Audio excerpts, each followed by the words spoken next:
Hello, everyone, and welcome to another episode of Midlife Crisis, the show where I talk about every single massive DC crossover event in timeline order, in release order. This week, we are going to be talking about Countdown to Infinite Crisis. But we're not just going to be talking about it this week. This is going to be a 2-week event, 2-part video. Because it's just so big. There's so much stuff that we got to cover leading up to Infinite Crisis, which is a huge event that is going to take a few weeks to cover itself because of the amount of stuff that is in that. Because I plan on covering a lot of the tie-ins and stuff to that event, so we got a lot of stuff to get to. But before we get to that, we gotta cover Countdown, and not just the 80-page one-shot that came before, that is called Countdown to Infinite Crisis. We're going to be talking about every single mini-series and story arc that is directly connected to or builds up to Infinite Crisis. Before Infinite Crisis came out, a lot of the writers at DC got together and they decided to create a bunch of mini-series and one-shots and story arcs that would directly build up to Infinite Crisis, and a lot of those stories and miniseries would be tied up in Infinite Crisis as well. So if you don't read them and you read Infinite Crisis, there's a couple of story plots and plot lines that happen in that book that you might be confused about if you don't read all of this stuff that I'm going to be talking about this week and next week. So the history behind Infinite Crisis is pretty obvious, Crisis on Infinite Earths came out in 1986, and the anniversary was coming up, the 20th anniversary of Crisis on Infinite Earths, so DC knew they had to do something in order to celebrate it, and there were many tries at this in the past. They tried it with Zero Hour, they tried it with Final Night, a bunch of different events. No one really succeeded at capturing the essence of Crisis on Infinite Earths. No one succeeded at making an event that was just as good, if not better, than that. And so when they were coming up with the concept of Infinite Crisis, they knew that they had to try and do something better. That was the goal, was to create an event that surpassed Crisis on Infinite Earths. But how do you do that? Crisis on Infinite Earths is literally about the end of everything. How do you one up that kind of story? And the best way to do that, they came to the conclusion, was to just continue the narrative of Crisis on Infinite Earths. Instead of trying to create an event that was similar to it, or trying to ape off of it, or be another Crisis, instead they decided that they wanted to make a sequel. That would be the best way to possibly surpass the original event, is to make a sequel to it that is bigger and better in every way. And so, Jeff Johns, Greg Rucka, and Judd Winnick got together 3 years before Infinite Crisis came out in order to map out what Infinite Crisis would be. And that led to all of these series that would eventually build up to it. It started with Identity Crisis, which plays a role in the Countdown to Infinite Crisis. And they also decided to make some surprising ties to some much older series in DC's history, most namely Justice League International. Justice League International was a series that came out in 1986. It lasted until, I think, 1995. It was the Justice League for a long time. After they rebooted with Crisis on Infinite Earths, that was the Justice League. And it was known for being a lot more humorous than the Justice League had been up until that point. But it was also still a very serious series. There was a lot of serious topics in it. It was just, serious book with a good amount of comedy thrown in to balance it out. And one of the main characters in this book was Blue Beetle. And so when they were writing Countdown to Infinite Crisis, they decided, surprisingly, to make Blue Beetle the main character of Countdown to Infinite Crisis, the one-shot. And his history with Justice League International is incredibly important to the build-up to Infinite Crisis and to Countdown to Infinite Crisis itself. Another character who is very important to this one-shot is Booster Gold, and Booster Gold was a character who was introduced into Justice League International and his own series around the same time. He very quickly became best friends with Ted Kord, and so their relationship is very important to this one-shot and to Infinite Crisis. As well as another character called Max Lord. Maxwell Lord was kind of the representative of the Justice League. Not really their boss, but kind of like their more of a manager. Like, he wasn't there to... I mean, he kind of bossed them around, but he was there more to, like, manage their finances and find ways to grow the team, and because he kind of saw it as a business at first. However, eventually, his relationship with the Justice League grew to the point where he truly considered them as, like, a family or friends. Because early on in the series, he was being manipulated by a robot known as Kilgore, who I have talked about in some of my Flash videos. And he eventually severed his ties with Kilgore, and after that, he became a very grey area character. Like, he wasn't a villain. He was not a supervillain. But he made some villainous choices that he would later regret. An example of this that is often brought up is in Justice League International. He eventually gained the ability to control people's minds, and he started to use that to manipulate people to join the team. He used it on Huntress, and a lot of people kind of bring that up as like, oh, this is a reason why, Maxwell Lord is an evil person. But what they don't bring up is the fact that he would later have nightmares of using his powers. He started regretting using his powers in that way, and would eventually just stop doing it. And at that point, he became a much more morally good character. And since then, that's kind of what he's been. He's been a good guy. He developed into a good-willed character, a good-hearted person who no longer makes those shady kind of choices. So that's enough talking about the setup for Countdown to Infinite Crisis. Now, we're just going to get straight into Countdown to Infinite Crisis with Chapter 1, written by Jeff Johns, Greg Rucka, and Judd Winnick, with art by Rags Morales and Michael Baer. Every single chapter has a new art team, so I will shout them out as we get to each chapter. So, yeah, let's begin Chapter 1. Immediately, we are introduced to Blue Beetle. The way it's written is as if you've never read a comic with Blue Beetle in it before, which is always good for new readers to introduce a character and kind of sum them up very quickly. He's talking about how when he was a kid, he was so smart that he broke into the government's secret files. The FBI, broke into his room, and from that day on, he knew exactly what kind of person he wanted to be, that he was going to create his own business and eventually become a superhero by using his technical genius. So, Ted Kord is currently breaking into Checkmate, which is a government corporation. Usually, they are led by, Amanda Waller and people like that. They kind of just do, some of the government's dirty jobs. They're a morally grey kind of corporation. They do just whatever the government wants. So he breaks into their facility and he hacks into their computer, and he sees that there are a bunch of files on the computer with the symbols of the Justice League. He sees one that is a bat symbol. He's just like, what the hell is this? And he clicks on it, and it comes up with all of Batman's details and his secret identity. So it turns out Checkmate knows that Batman is Bruce Wayne.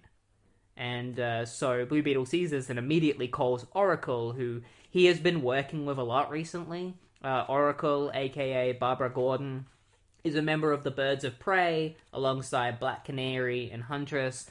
And Blue Beetle has been working alongside the team recently, so he goes to Oracle in order to talk to her about what he found.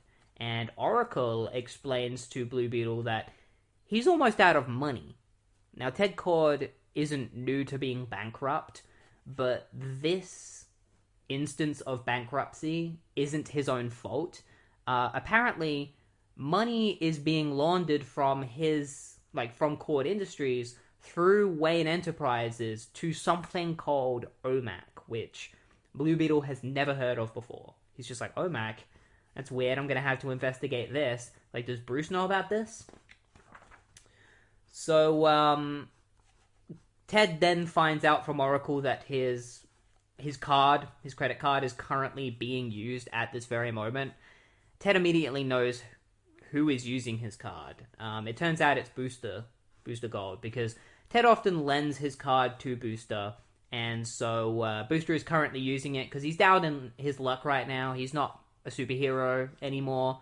After the death of Sue Dibney in Identity Crisis, Booster Gold gave up the tights and is instead just doing like commercials and advertisements and things like that. He's in a very tough place in his life, reminiscing on his times in the JLI.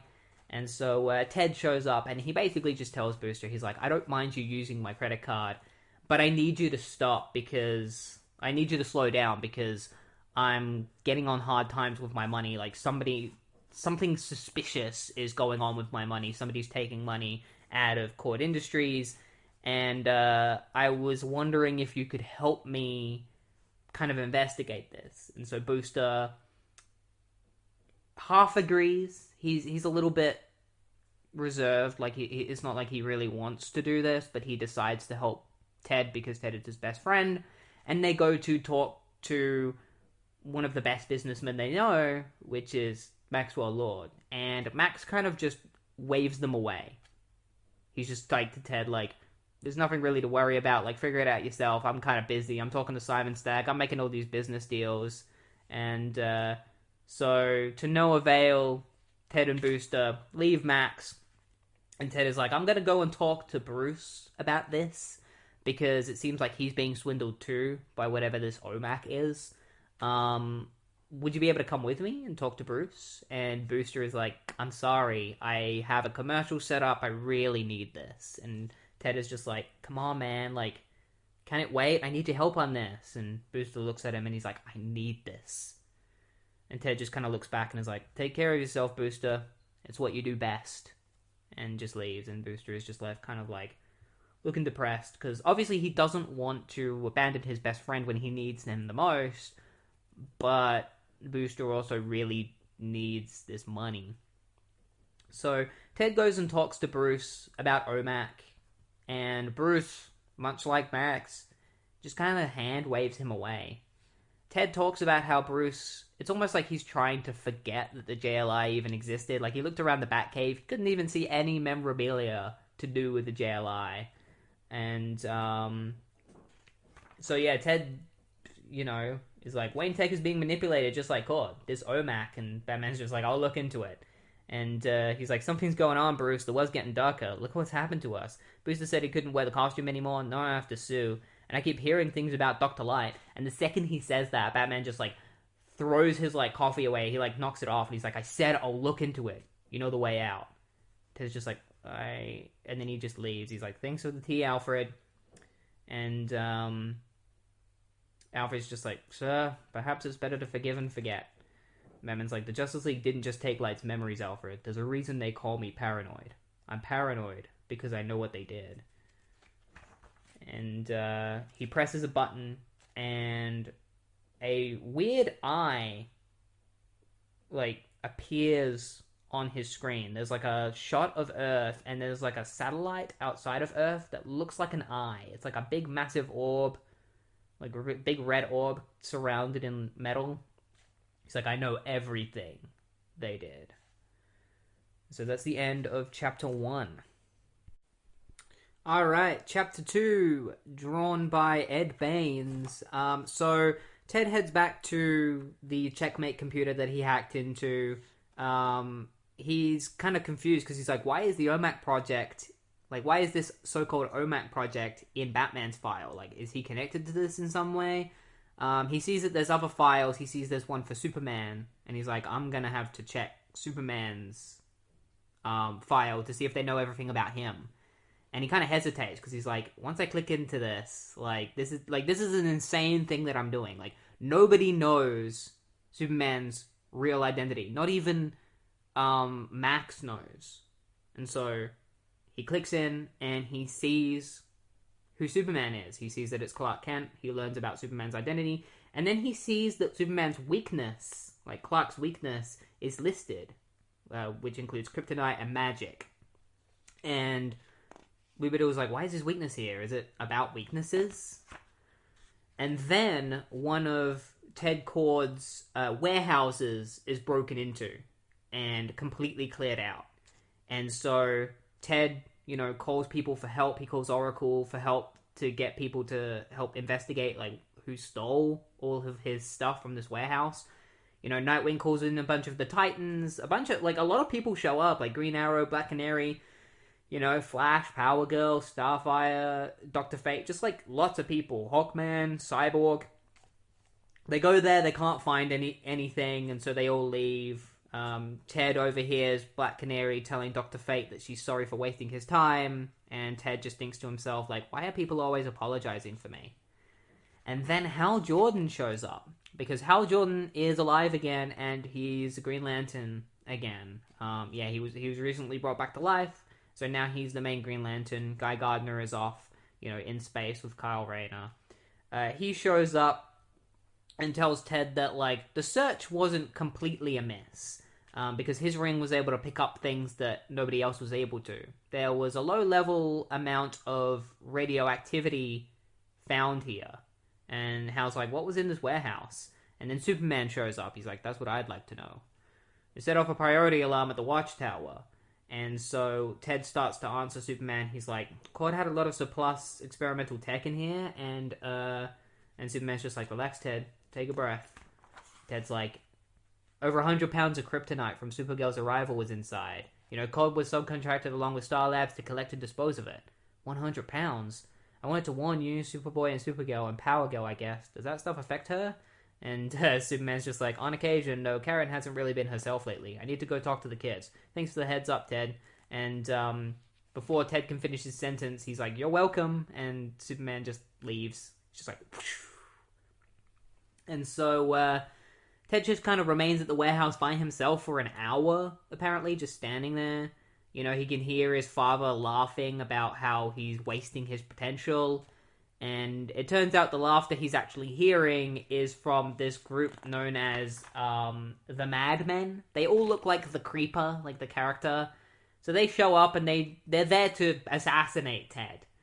They start beating him up. One of them grabs a gun and puts it under his chin and is like, they said make it quick. That's no fun. But sometimes life can't be fun, can it? And before he can pull the trigger, the gun is blasted out of his hand by a beam of light. And so they quickly run away, laughing, and Ted finds out that the person that saved his life was Booster Gold. Yeah, that's right, Booster has shown up. He changed his mind. He just couldn't go through with the commercial when his best friend was in need. Because Ted's just like, what about the commercial? What about Miami and the costume? I thought you said... And Booster's like, yeah, I figured. What the hell? As soon as I stepped off that plane, I knew where I needed to really be. So here I am. And so we cut to the Calculator, who had appeared in Identity Crisis, working on things from behind the scenes, creating a society of supervillains, and it was recently revealed that the leader of this society is Lex Luthor. They've been building a massive group of supervillains over time. Some of the highest members on the board include Deathstroke, Dr. Psycho, who is a Wonder Woman villain, Talia al Ghul, the morally grey character who has most recently been depicted as a villain, Black Adam, who is kind of the same, morally grey, kind of doing whatever is best for his country. If that means villainous things, then he's willing to do it. They are continuing to try and grow their group. Recently in The Flash, they recruited Captain Cold and the Rogues, but they know that the Rogues only really follow Cold, so they're not to be entirely trusted, but they're going to trust them for now because they need as many numbers as they can get. And then Dr. Light comes in and is just like, and what about what they did to me? Like, where is my retribution? Where is your protection? And Luthor looks at him and says, retribution, Dr. Light? We're building it. And so that's the end of Chapter 2.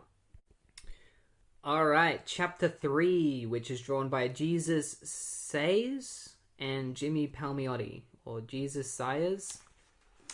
So chapter 3 begins with Blue Beetle continuing to investigate the Justice League's files on the Checkmate computer, where he opens up Captain Marvel's file and sees that there is a highlighted section that says Threat Focus, the Wizard Shazam.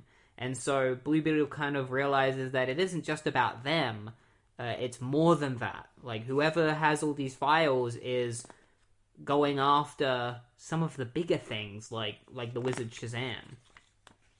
And so he heads back to his home with Booster, where there's all sorts of memorabilia for the JLI. You know, Booster's looking at everything while Ted's trying to hack into, more government files to figure out what's going on with this Omac Project and all these files on the Justice League. And that's when Booster notices the Scarab in Ted's house. Now, the Scarab is a piece of alien technology that fell out of the sky one day from space, and it was founded by this guy named Dan Garrett, who was the original Blue Beetle, and he used the Scarab to fight crime.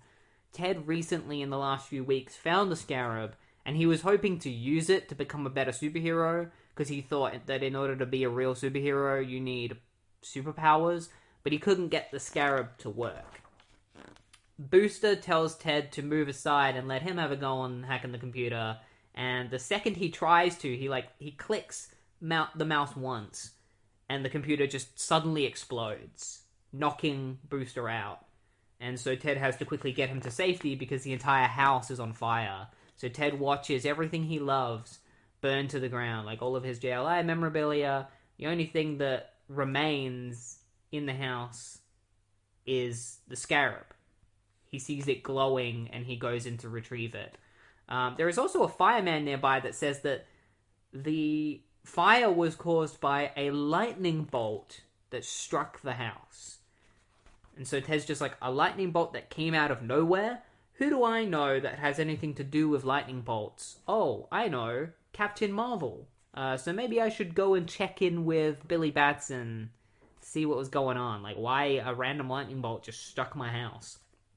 So he goes to Fawcett City, which is where Billy lives, and the Scarab kind of leads him towards like an underground area where he finds a mysterious door. He enters the door, and he ends up in like the Cave of Wisdom, or whatever it's called. I can't remember the name of it. The Rock of Eternity, that's the name of it. So Ted ends up in the Rock of Eternity, and he comes across Shazam, and Ted's just like, do you know where Captain Marvel is so I can talk to him? And Shazam's like, he's busy right now, but I will be able to give you some answers, but not through straight words, just through visions. So he uses his magic to cause a bunch of visions to erupt from the Scarab, where he sees like Captain Marvel and the Spectre, and then he sees Lex Luthor. And Ted's like, Luthor? Like, what does he have to do with this? Like, he might be an evil businessman, but that's all he is. He's a businessman, so, you know, what could he do? Shazam's like, you could not comprehend the answers, except to say that the lightning that struck out of you was not a vessel of magic, it merely laid claim to be. Goodbye, Theodore Cord. And he disappears, and Ted is like, wait, hang on, I don't have the Scarab. I won't be able to ever find you again if I... And then Ted just disappears, and the Scarab is left behind with Shazam. And then a mysterious voice speaks to Shazam and basically says, like, you know that something is going to happen. Like, something is coming, and it makes you... Like, how does it make you feel, knowing that there's this mysterious force or this event that is on the horizon? You know, are you too filled with questions? Shazam is like, for the first time in 1,000 years? Yes. And so that's the end of Chapter 3.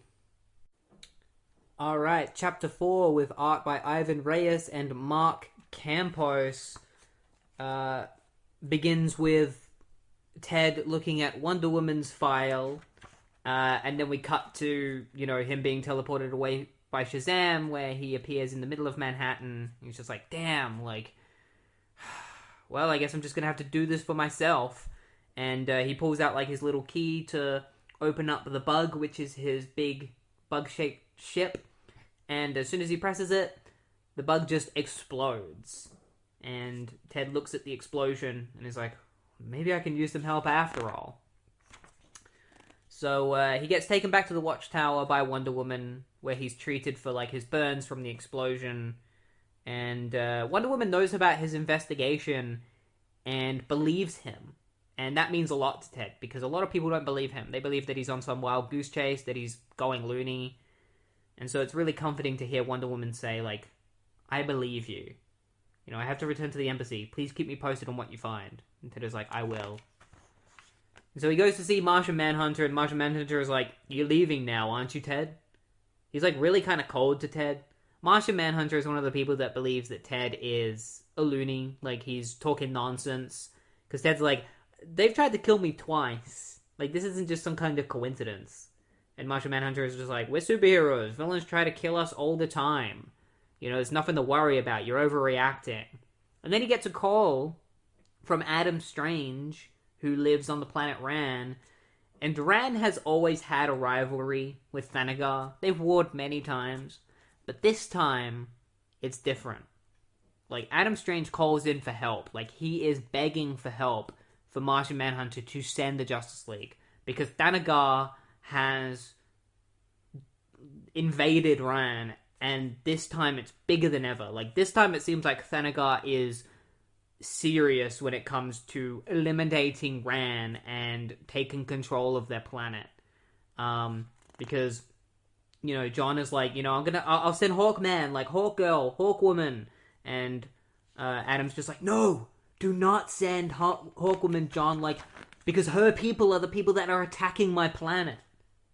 You know, it's war with Thanagar. Can you hear me, John? And so John is, like, ready to send a general call to the Justice League to get them to help Adam.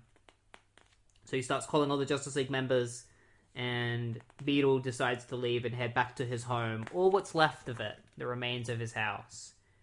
Now he heads there, he's like, I'm standing in the ruins of my life. When I was a kid, being a hero seemed like the easiest thing in the world to be. I'm not a kid anymore, and right now, I can't think of anything harder to be. Maybe Max was right. Maybe my best days are just a memory in the rearview mirror. The madman really did a number on my goggles. And he, like, kind of looks at his goggles. So he scratched the hell out of it. And he breaks it by accident. And he's like, oh, just great. Like, I have the money to get another set made. And he sees something interesting in his goggles and quickly runs off.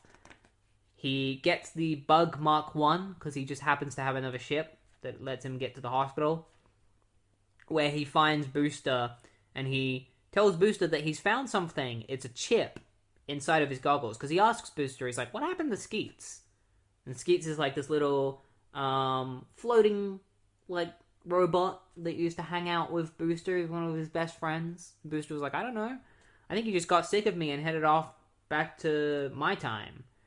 And Beetle was like, well, I found this chip, and I think that this is a part of Skeets, and that somebody has used his parts to monitor me, and possibly anyone else. Booster's like, you're telling me that they killed Skeets and used his scrap to keep an eye on you? He's like, alright, like, you know, I was ready to stay in this hospital, but now this has gotten personal. You know, Skeets is dead, you know, I lost Sue, Ice, you know, and if these guys are trying to kill you, like, because that lightning bolt wasn't coming for me, it was coming for you. So I don't want to watch you die as well. So I'm helping you. And he gets up out of the hospital bed and then immediately passes out because he's in really bad condition.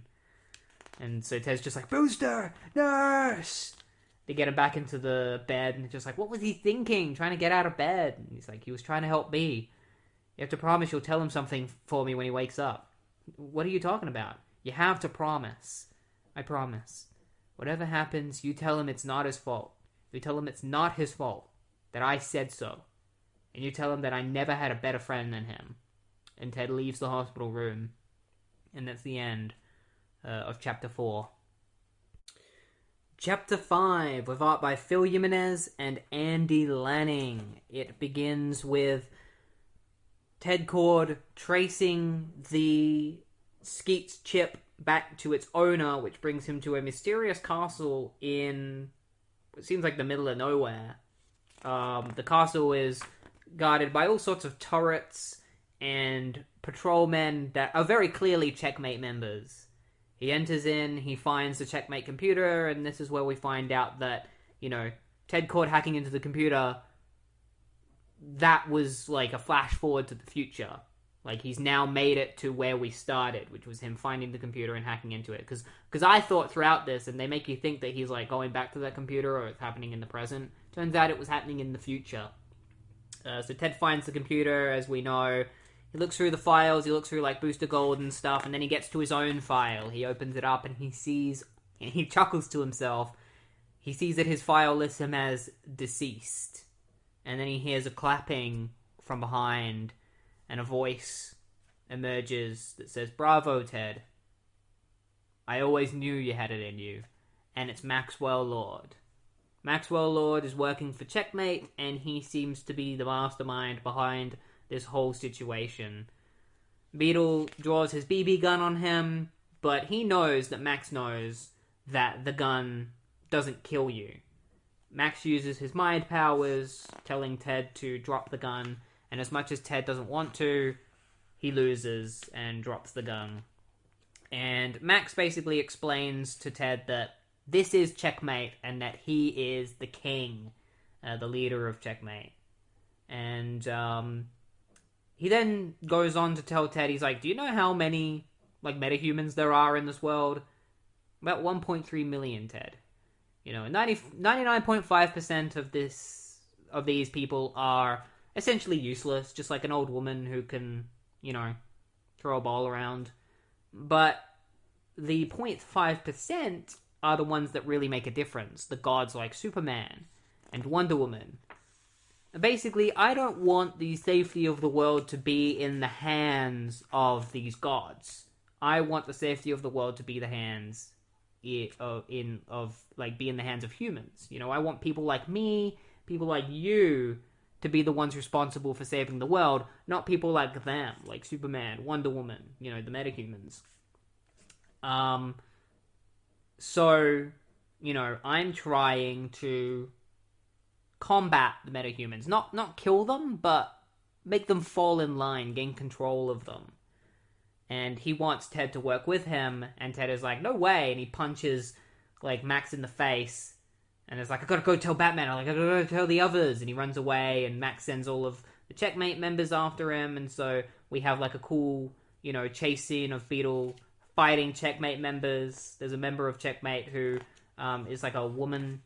She gets into, a hand-to-hand fight with him, and he ends up, smacking her in the face with his head, in order to get away.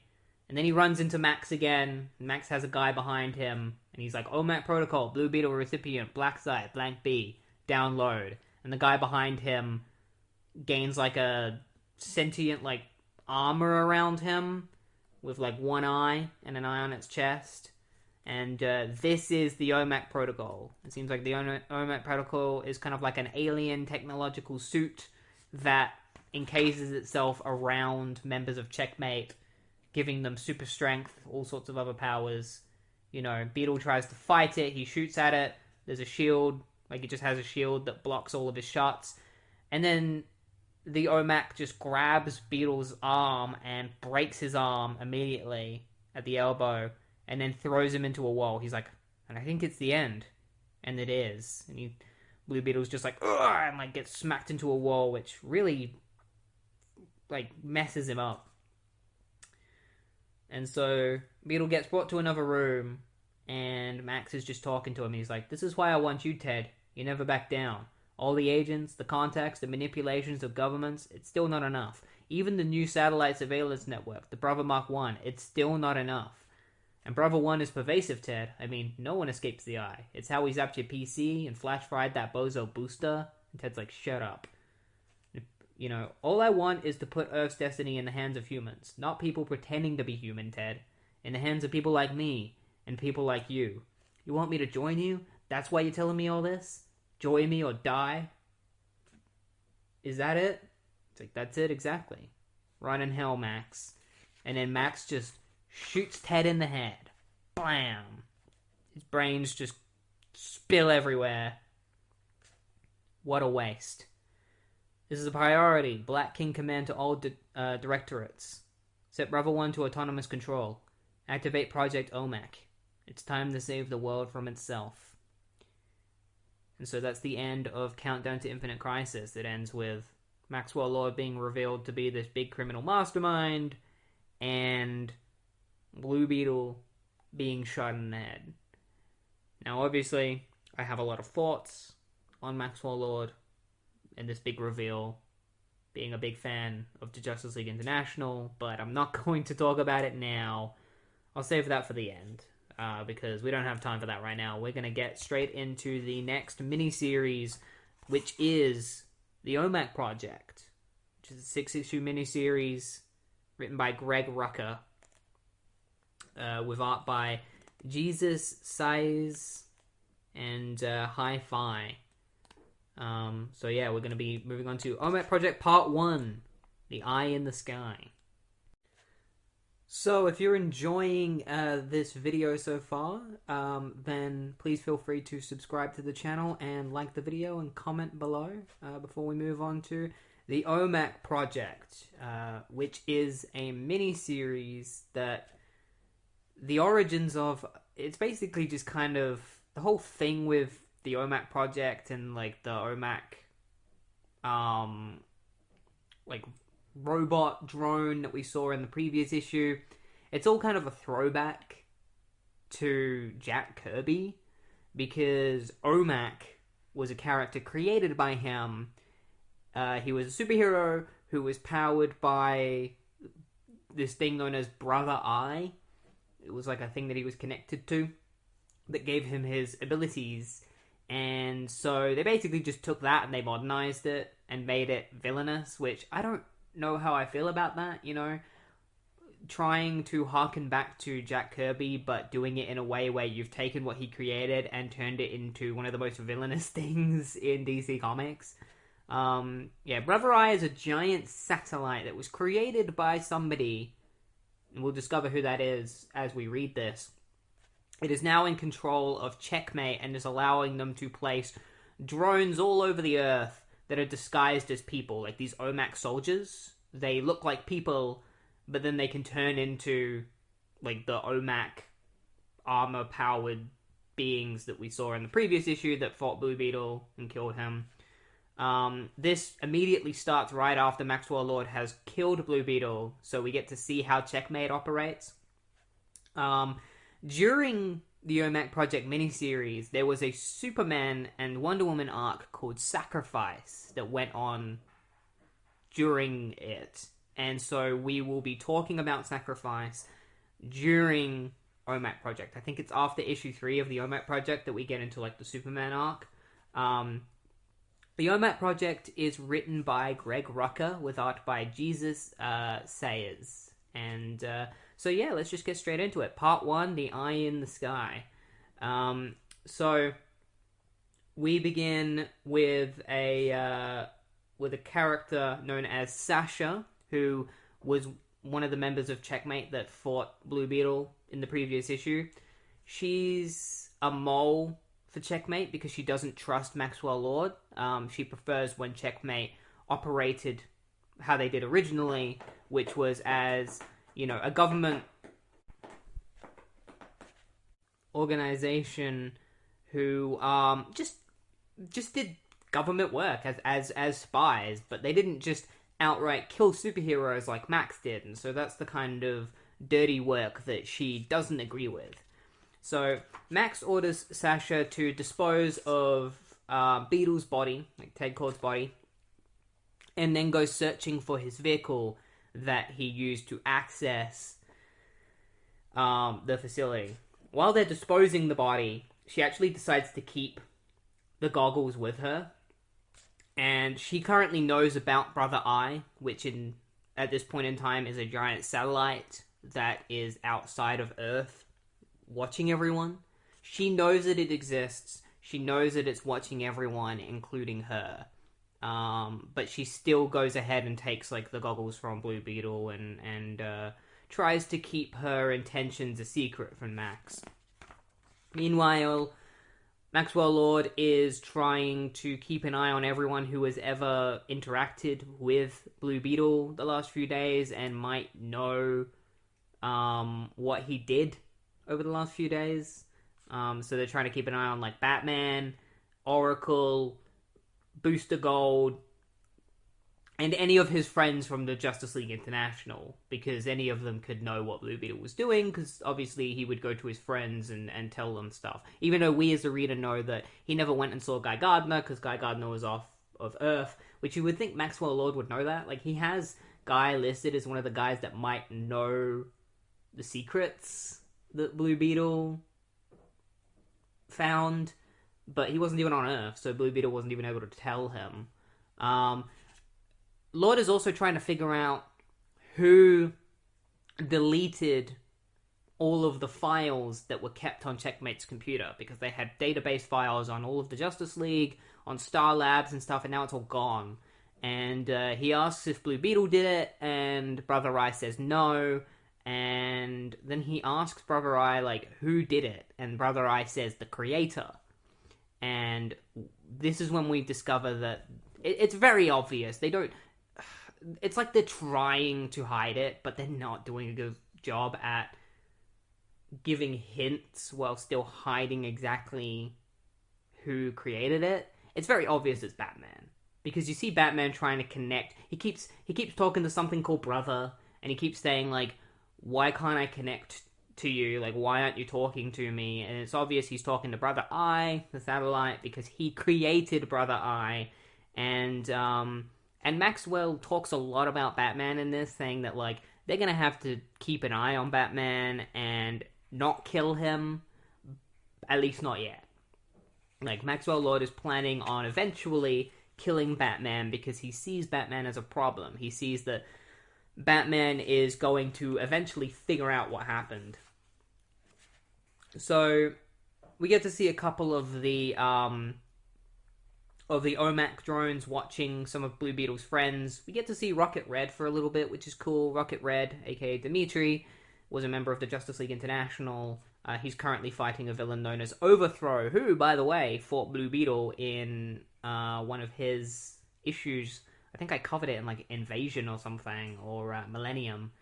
Yeah, he appeared in that, and he fought Blue Beetle, so I think that's supposed to be a throwback of, like, Rocket Red fighting a Blue Beetle villain.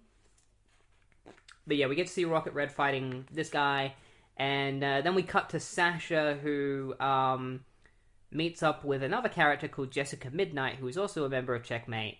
Jessica Midnight trained Sasha, and Jessica Midnight works under the Black Queen. We don't know who the Black Queen is yet, though I have a feeling I might know who it is, off of a hunch. But Jessica hates Maxwell Lord, and so she's technically on Sasha's side, but she doesn't know that Sasha is a mole, like, is working against Maxwell Lord, because Sasha's pretending to still be Maxwell Lord's, like, second in command and be a villain. And she goes as far as to even, like, beat up Jess when Jess starts, like, talking shit about Max. You know, she starts, like, defending Max and then starts, like, beating up Jess in order to sell this, like, idea that she's still on Max's side. And then we get to see Booster Gold for a little bit. You know, he's being watched by Brother Eye, and he meets, like, this random pedestrian who you think is a fan of Booster Gold at first, but then he starts berating Booster because Booster's like, hey, I don't want to really talk right now. I just got out of the hospital. I don't really feel like signing any autographs or anything. And so the guy just starts, like, calling him an asshole and saying that, like, oh, why don't you go back and, you know, start promoting sunscreen again? And Booster's just like, I was promoting sunglasses, actually.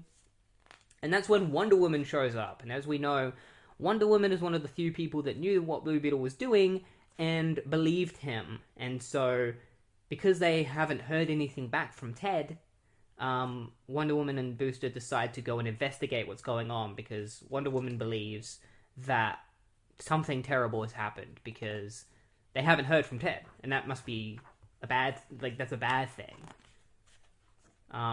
Sasha meets up with Maxwell again, just to confirm with him that they've disposed of the body, and they've also found his vehicle, and so Max tells her to go to Paris and disperse the vehicle around everywhere in pieces, like dismantle it and disperse it everywhere, so they can never find out what happened. Like, Ted has basically just ceased to exist. So when she ends up in Paris, she has plans of her own while she's there. While she sends off two of, like, her little checkmate lackeys to go and disperse the parts, Sasha decides to head to the post office to send a parcel to someone. And the parcel that she sends is to Batman. And so Batman receives the parcel. He's getting frustrated because he can't connect to Brother Eye. He receives the parcel from Alfred. He opens it up and he finds Blue Beetle's goggles.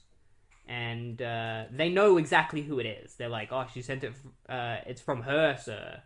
Like, she sent it. For some reason, they don't say her name, even though we as the reader know who it is already. And Batman knows who it... Or maybe Batman doesn't know who it is. Maybe that's what it is. It's like, he knows that somebody is sending parcels to him, and that it's a woman, I guess. But she also marks it with an S, so it gives me an idea that, like... It gives you the idea that, like, Batman knows who it is. So why aren't they saying her name? Like, we know her name. Like, it's not like it's some kind of secret. But yeah, he sees the goggles, he sees the note, and he knows immediately what it means. It means Ted Kord is dead. And so now Batman knows Ted Kord is dead. And this is when we get our first real shot of Brother Eye, the satellite, watching the planet. As Batman says, and none of us are safe. None of us. Alright, Omac Project Part 2. There is no I in team. It begins with Batman thinking back to the day that Dr. Light got his memory wiped, and then he himself got his memory wiped. But we've already gone over this, so we can just skip past that. And he proceeds to then talk about memories and how eventually the forgotten memories, like the memories that you have will fall apart, and the ones that were forgotten will rise to the top again, and you will remember everything, which is what happened with Batman. Like, eventually he remembered everything about what they did to him, and because of this, decided to build Brother Eye. Brother Eye is a massive AI satellite that he created in order to watch everyone, because he no longer trusts anyone after what they did to him, after they wiped his memory. And he explains this to Booster Gold, Wonder Woman, and Superman, who are all with him, because they want to investigate Ted's death. They don't know he's dead yet, but Batman does tell them here and now.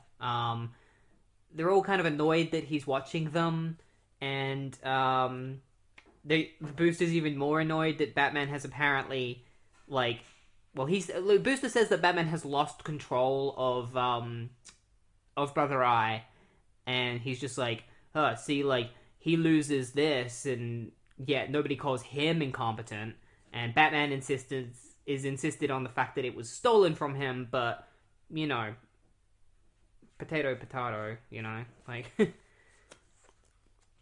pretty much the same thing. It's like, yeah, Omac was stolen from Batman. That's like worse than Batman, like, losing control of Omac, is the fact that somebody stole it.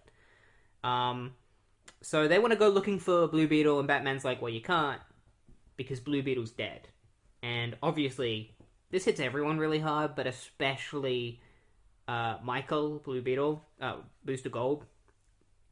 And so he gets really mad at Batman, because Batman's like, oh, I think Blue Beetle got murdered because of this whole Omac Project thing. And Booster's like, you son of a bitch, Ted went to you at the start. He went to you and you knew what he was getting into and you refused to tell him. And Batman's like, I didn't. You got him killed. And he, like, starts to charge up, like, his powers. Diana's like, Michael, stop. And he actually shoots his beam at Batman in an attempt to, like, hurt Batman. Superman gets in the way. He's like, that's enough. Blame will be laid later. He's like, what are you kidding? No, it won't. You have to admit he was wrong first. And then Superman turns to Batman and is like, so who stole Brother Eye? And Maxwell is watching all of this happen. You know, he's like, switch feed or augment audio so we can listen in. Batman knows that it's checkmate. Superman's like, what, checkmate? But they work for the government. Batman's like, no. Like, that organization isn't checkmate, not the real checkmate. Maxwell's like, shut him up. The goggles. How do you get the goggles? It has to be someone on the inside. Find out who. So he starts investigating into his system to figure out who is the traitor. Sasha knows that he's doing this, so she's a little bit more on edge. Because she thinks, oh, maybe Maxwell is coming, like, has learnt that I'm the traitor. And so Max calls Sasha for a meeting.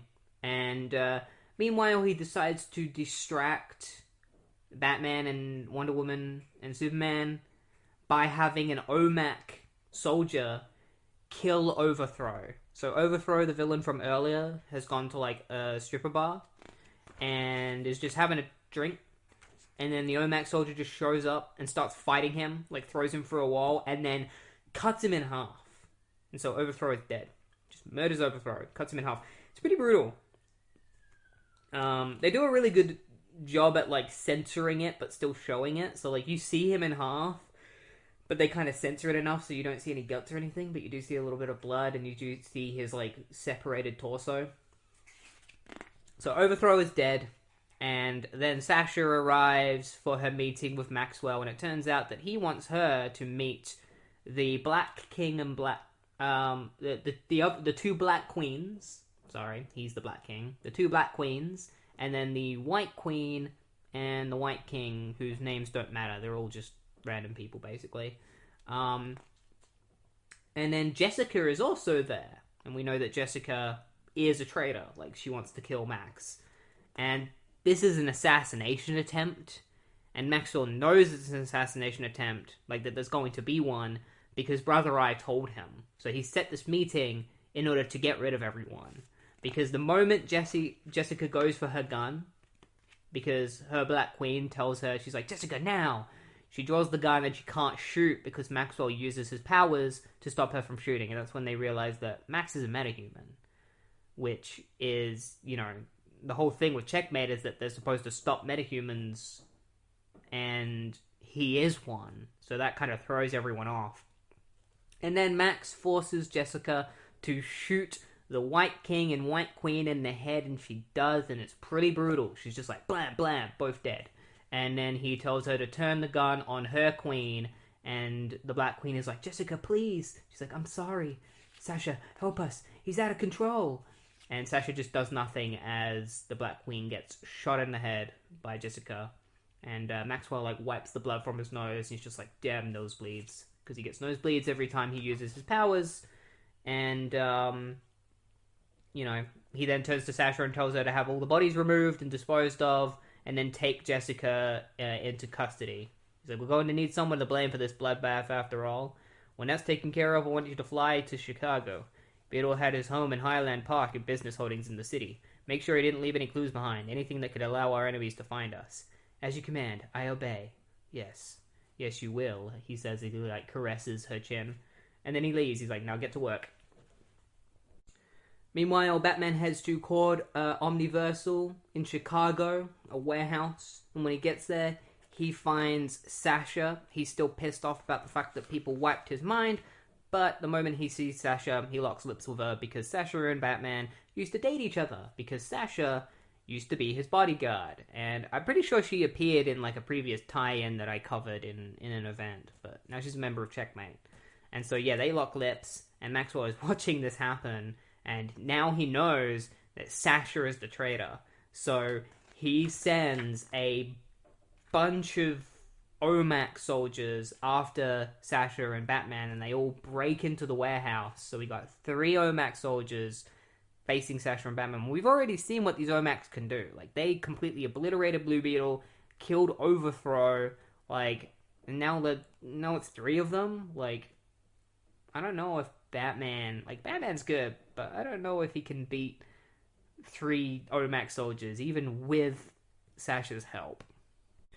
Alright, Omac Project Part 3, the ME in Team. So, Batman and Sasha are at a warehouse in Chicago and have been surrounded by 3 Omacs, so they have to face them in battle, but the Omacs are incredibly powerful. They can shoot like laser beams and turn their body parts into weapons. Batman thinks that they're robots, but he actually cuts one of them and discovers that it's not a robot and that it can bleed. But he doesn't quite know that they are human yet. He just knows that they might not be machines. Batman tries to get Sasha out of the warehouse by grabbing her and using his grappling hook, but he gets shot through the shoulder with a beam, drops her, tries to grab her, but the Omac soldier grabs her and tases her right before she's about to tell Batman who the Black King is, like, who is leading Checkmate. She's literally saying Max, but then she gets, like, electrocuted and taken away. Batman has to go after her in order to save her, but there's an Omac in his way, so he has to fight it all by himself. And this is where he slashes the Omac and discovers that it can bleed. The Omac then just punches Batman in the face, sending him flying out of the warehouse. He then grabs Batman by the throat, cuts off his belt, which makes Batman realize that, you know, this Omac is really smart and has Batman's strategies in mind. He cuts off Batman's utility belt and then places a couple of handcuffs on Batman's hands. These cuffs were created by Mr. Miracle and are impossible to break out of without having somebody with immense super strength. And then the Omac soldier blasts Batman in the face, sending him falling into the water with the handcuffs on. Like falling into the ocean with handcuffs on, where he would have drowned if Superman didn't fly in and save him. Superman comes zooming in, grabs Batman, pulls him out of the water, rips the handcuffs off of his hands, and then Superman's just like, the Omac has disappeared, you know, vanished into thin air, and Batman's like, all back into the crowd. Superman's like, I don't understand. You're injured. It's nothing. I need to get to the Watchtower. Meanwhile, Diana and Booster Gold, like Wonder Woman and Booster Gold, are looking for Brother Eye, and they can't find it. Can't find it anywhere. It seems to be cloaked or hidden from them. And Booster is like, oh, maybe Batman was lying about the satellite. Maybe he was lying about Blue Beetle's death. Like, maybe Blue Beetle is actually alive. And Diana's like, look, Batman has lied about a lot of things, but why would he lie about that? And Booster's like, I know, I just wanted... And then all of a sudden, Guy Gardner shows up. It's like, Guy, what are you? So it's true, he's dead. Someone killed Beetle. Who did it? Where are they? And why the hell are you floating around here with her? Instead of getting to the rest of the old crew together and kicking their asses. And Diana's like, because we have yet to identify the ass that needs kicking. At the moment, we're searching for a spy satellite constructed by Batman. And then Guy Gardner just turns to Diana and just is really, like, rude to him. Because, really rude to her. You know, because Diana's like, the working theory is that Ted's investigation into the theft of the satellite led to his murder. If we can locate, and before she can finish her sentence, he cuts her off and is like, okay, look, shut up, alright? Yes, you got a buddy to die for, and I'll admit, I could stare at your rack for hours, but you're not one of us, so keep out of this, okay? And Diana's just like, if you just take a moment to just listen, and he just tells her to shut up again, and is like, which part of shut up didn't you understand? I'm thinking we get the rest of the crew, Fire and Max and the others, and we go kick some Major, and that's when Diana, like, punches the Constructor away, and is like, you do that again, and I'll remove that ring from your hand, permanently. And that's when they start fighting each other, and Booster gets in the way and is like, what the hell are you doing? Like, fighting each other isn't going to help anyone. And Guy's kind of right. You're not one of us, Diana, so we'll handle this. And, you know, you go help Batman or something. And so Booster and Guy head off to go and search for other JLI members so that they can help investigate what happened to Blue Beetle, find out who killed him, and kick his ass. The problem I have with this, the reason why this scene doesn't work at all, and is just further proof that Greg Rucka, like, I'm certain Greg Rucka didn't read JLI. Like, maybe he read, like, the first 6 issues or something, but he didn't read it consistently, because Guy Gardner and Booster Gold say multiple times that Diana isn't one of them, she wasn't a member of the JLI, but that is just straight up false and not true at all. During the 90s, Wonder Woman was a main member of the JLI for years. There is literally, like, 300 plus page paper trades of Justice League called Wonder Woman and the Justice League International. Because she was a member of their team. And she wasn't just a member of their team, She freaking led the team for a long time. Like, she was on the team up until the Justice League International officially ended in 1995 and was succeeded by the JLA, which she was also a member of the team, which she was also a member of that team. So to have Greg Rucka just be saying like, "Oh yeah, Diana wasn't a member of the Justice League," it's like, that's not true at all. Yes, she was. She was a member of the team for years. Like, she's just as important to the Justice League. She's just as much a member of them. She's just as much one of them as anyone else is. It's just frustrating reading this and just being like, well, Greg, you didn't read anything. You didn't do your research. Like, what are you doing? You're saying all this bullshit, and it's just not true. But anyway, we move on to Sasha, who has been kidnapped by Maxwell Lord. She's in a cell with Jessica.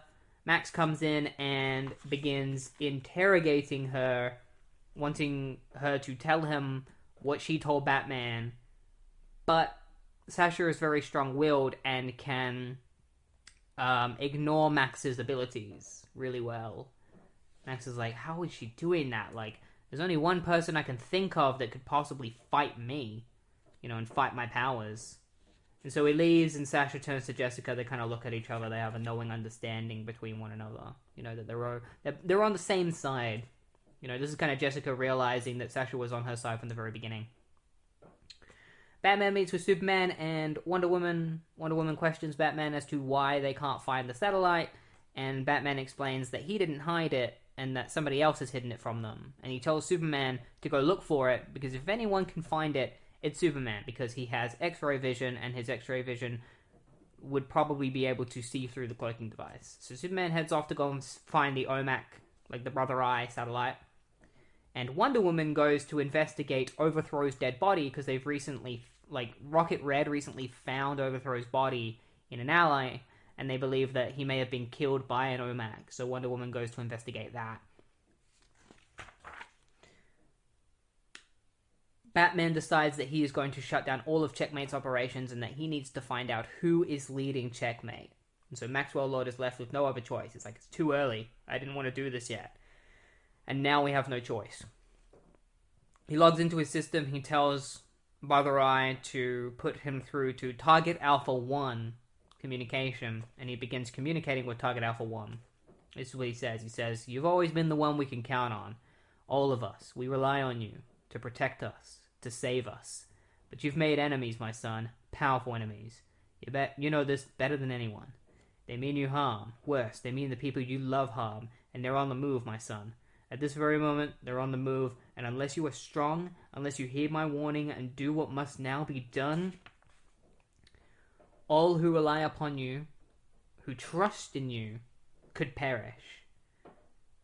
And we see a shot of the Daily Planet. And Clark Kent is the person that Maxwell Lord is talking to. So he is Alpha 1. Clark Kent, Superman, is under the control of Maxwell Lord.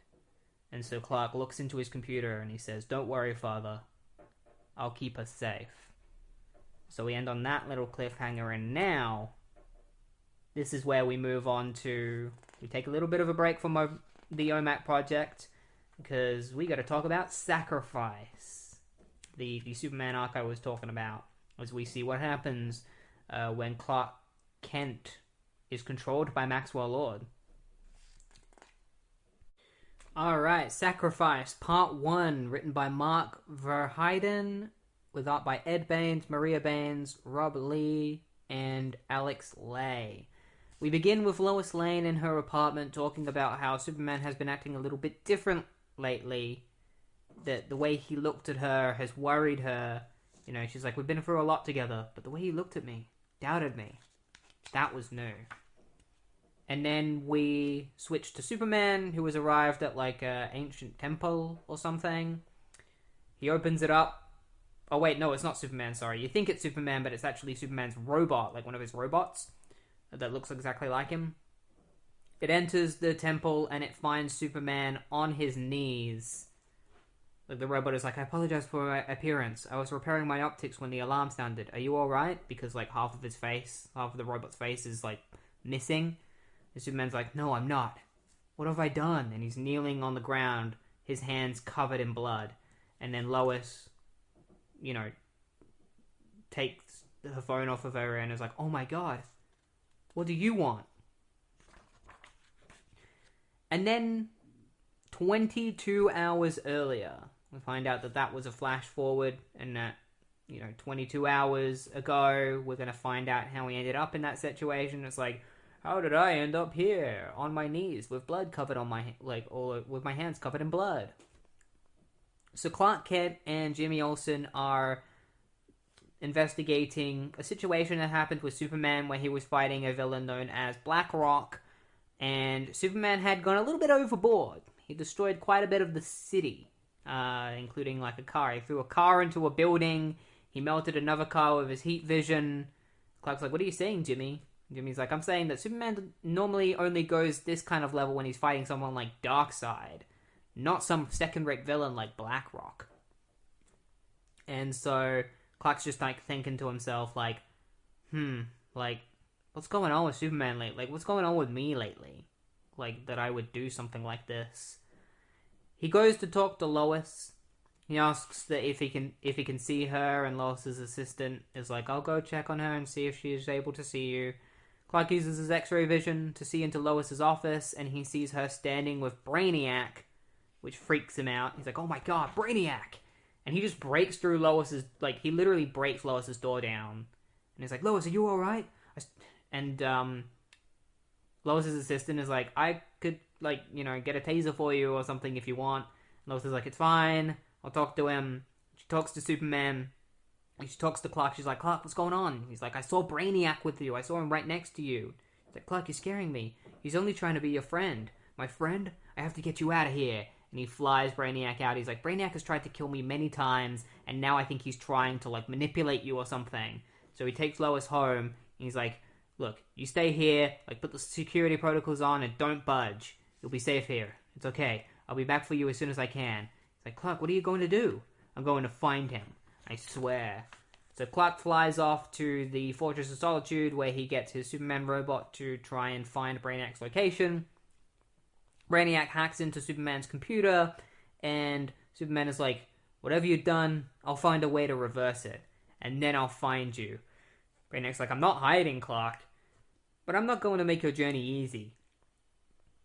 He takes control of Clark's Superman robot, and they fight each other, but Clark is like, look, I made this robot, so I know how to destroy it.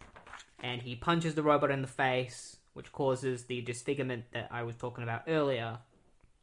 And then he heads off to look for Brainiac. He heads across the ocean, he looks down and enters the depths of the ocean, where he finds, in the Marianas Trench, Brainiac's ship, like his skull ship. He enters the ship, he finds Brainiac. He's like, hello, Clark.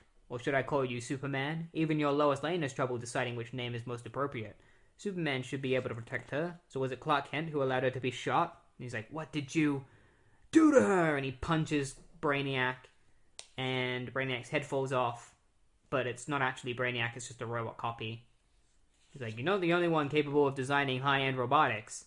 I told you, this isn't going to be easy. And he zaps Superman with a bunch of electricity. I looked into her mind. I know all your secrets. You are Clark Joseph Kent, adopted son of Jonathan and Martha.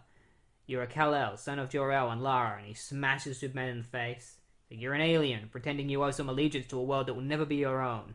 No, not pretending. You're hiding from the truth, as if calling yourself Clark Kent changes what you are, and he hits Superman again, sending him flying. She's like, ah! You and I are alike in many ways. You hate me because I have found the one thing that you will never know. What? I am at peace with what I am. I don't pretend to some false humanity, hoping the humans will accept me. They do accept me. Lois loves me. I looked into her mind, Kal-El. I saw the truth. She's afraid of you. They all are. Superman's like, no, you're wrong. And his eyes light up. And he just punches a nearby wall, causing a whole bunch of water to gush in. It's like, at this depth, the pressure on the outer hull is over 16,000 pounds per square inch. I know I can withstand it. The question is, can you? Brainiac's like, I anticipated this. My intelligence will survive. And he hacks into a nearby computer, opening up a secret wall that reveals Perry White, Lana Lang, Jimmy Olsen, and Lois Lane in test tubes. Superman sees them. Brainiac's like, you might survive this, but they will not. He's like, no, no. I saw them all through her eyes, saw how important they were to you. Perry, forget about me, Superman. Help the others. I'll do anything. Please, don't let them die. The irony is they were safe until you erupted the hole. The cylinders were designed to keep the humans in, not to keep the water out. You can't get them to the surface. Their blood will fill with nitrogen and they'll die. When the compartment is fully flooded, the cylinders will implode. And it will mean nothing. He's like, Lana, no. Please help me. Oh, God, please. That's what you don't understand. And then you got, like, Jimmy, and he's like, Superman, I don't want to die. Not like this. It doesn't matter what you do. Eventually, they all die. But we will go on. He's like, Lois, I'm sorry, I can't. And she's like, Clark, you did this. And then the test tube cracks open, and Lois Lane and everyone else just explodes. In, like, ton of blood. It's really gross. It's pretty messed up. All this blood just explodes everywhere and all over Clark's face. He's like, Lois! And his eyes light red, and he's like, no! It's over, Kal-El. Now you can fulfill your true destiny. Not with these frail creatures, but with those like us. Like, I swore an oath that I would never knowingly take another's life. But today, for what you've done to Perry and Jimmy, to Lana, and he smashes Brainiac in the face, to Lois, and he grabs Brainiac by the throat. You are going to die. And Brainiac's like, no. And then a sudden bright light flashes in Superman's face, and he's like, what? Ah! And then all of a sudden, we cut back to where we started at the beginning, where the Brainiac robot finds Clark with blood all over his hands. He's like, are you alright? No, I'm not. What have I done? On your hands. It's blood. Human. I can see the genetic markers. But that doesn't make sense. I was attacked by Brainiac. Whatever he bleeds, it's not human. But if this isn't Brainiac's blood... And then all of a sudden Superman, like Clark hears a voice. It's like, Superman. Turns around to find Jon Stewart Green Lantern, Wally West Flash, Dinah Lance, or Dinah Drake, Black Canary, and Carter Hall, Hawkman. It's like, you have forced the League to act. You have much to answer for. The safety of the world is at stake. One way or another, you're coming with us. So we end on that little cliffhanger. We'll find out what happens next in Sacrifice Part 2. So, Sacrifice Part 2. This one gets pretty weird at a certain point before it gets incredibly real towards the end. It's written by Gail Simone with art by John Byrne and Nelson. Lois Lane jumps as it's revealed that the person that has gone to visit her while she's on the phone is Martian Manhunter. He's been sent there. John Johns has been sent there in order to look after her by Superman.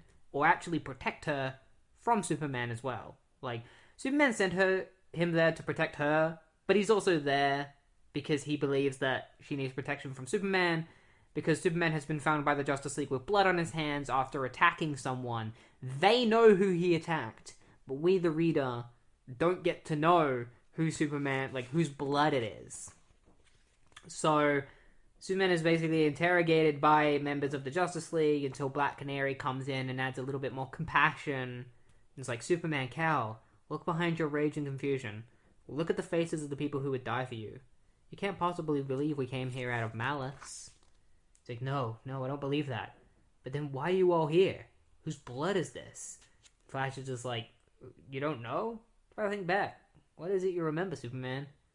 Please, John, Carter, give the Flash and me some time alone with him. Brainiac. Was it Brainiac? No.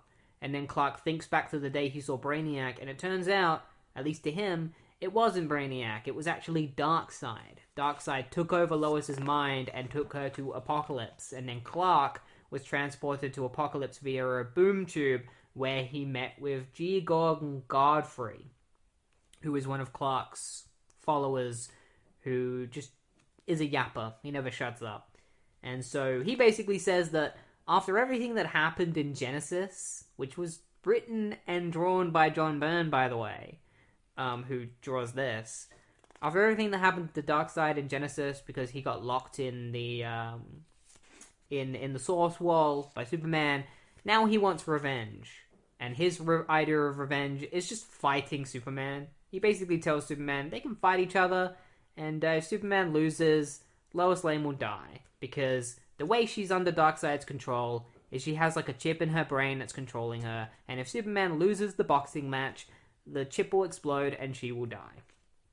So Clark is given a couple of boxing gloves to fight Darkseid with. Darkseid has his own boxing gloves, which are made to look like Doomsday's fists. I'm not joking, this is exactly what's happening.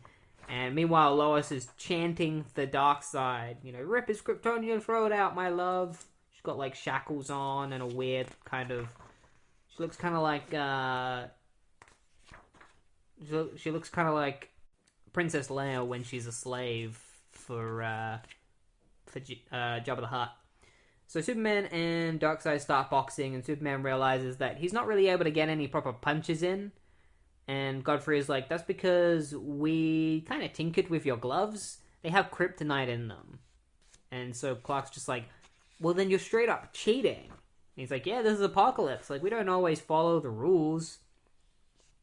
So Clark continues fighting Darkseid, and everything he does doesn't really do anything to Darkseid because Darkseid is all-powerful. He's one of the most powerful beings in the universe, so regular punches aren't going to do anything to him.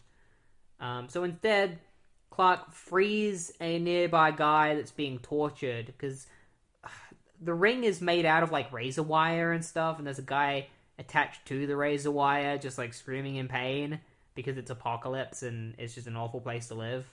And so Clark, like, frees him, and he's like, run, run!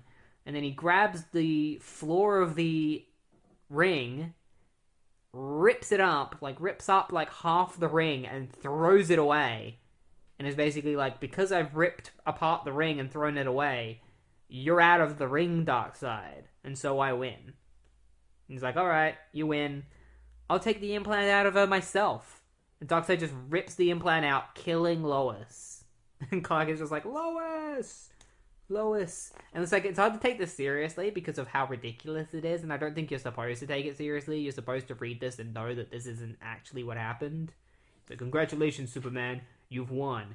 Never again, monster. You've drawn your last breath of foul air in this life. And he shoots his heat vision at Darkseid, claps his hands against Darkseid's head. He's like, die! Die! Punches Darkseid. Hear my voice, Darkseid. Today you die. And then he grabs Darkseid by the throat and starts stroking him. And he's like, Clark, stop. What did you just say?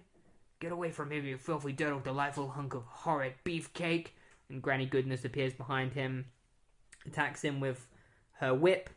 She's got like an electric whip. She wraps it around Clark's neck and is like, how dare you touch darling Granny's beloved Darkseid. Stop. Stop.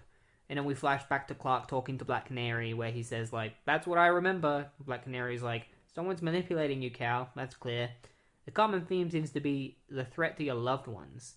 No, the common thread is failure to protect them. Believe me, that's the nightmare. But that doesn't explain whose blood this is. You can see individual strands of DNA. I think you know.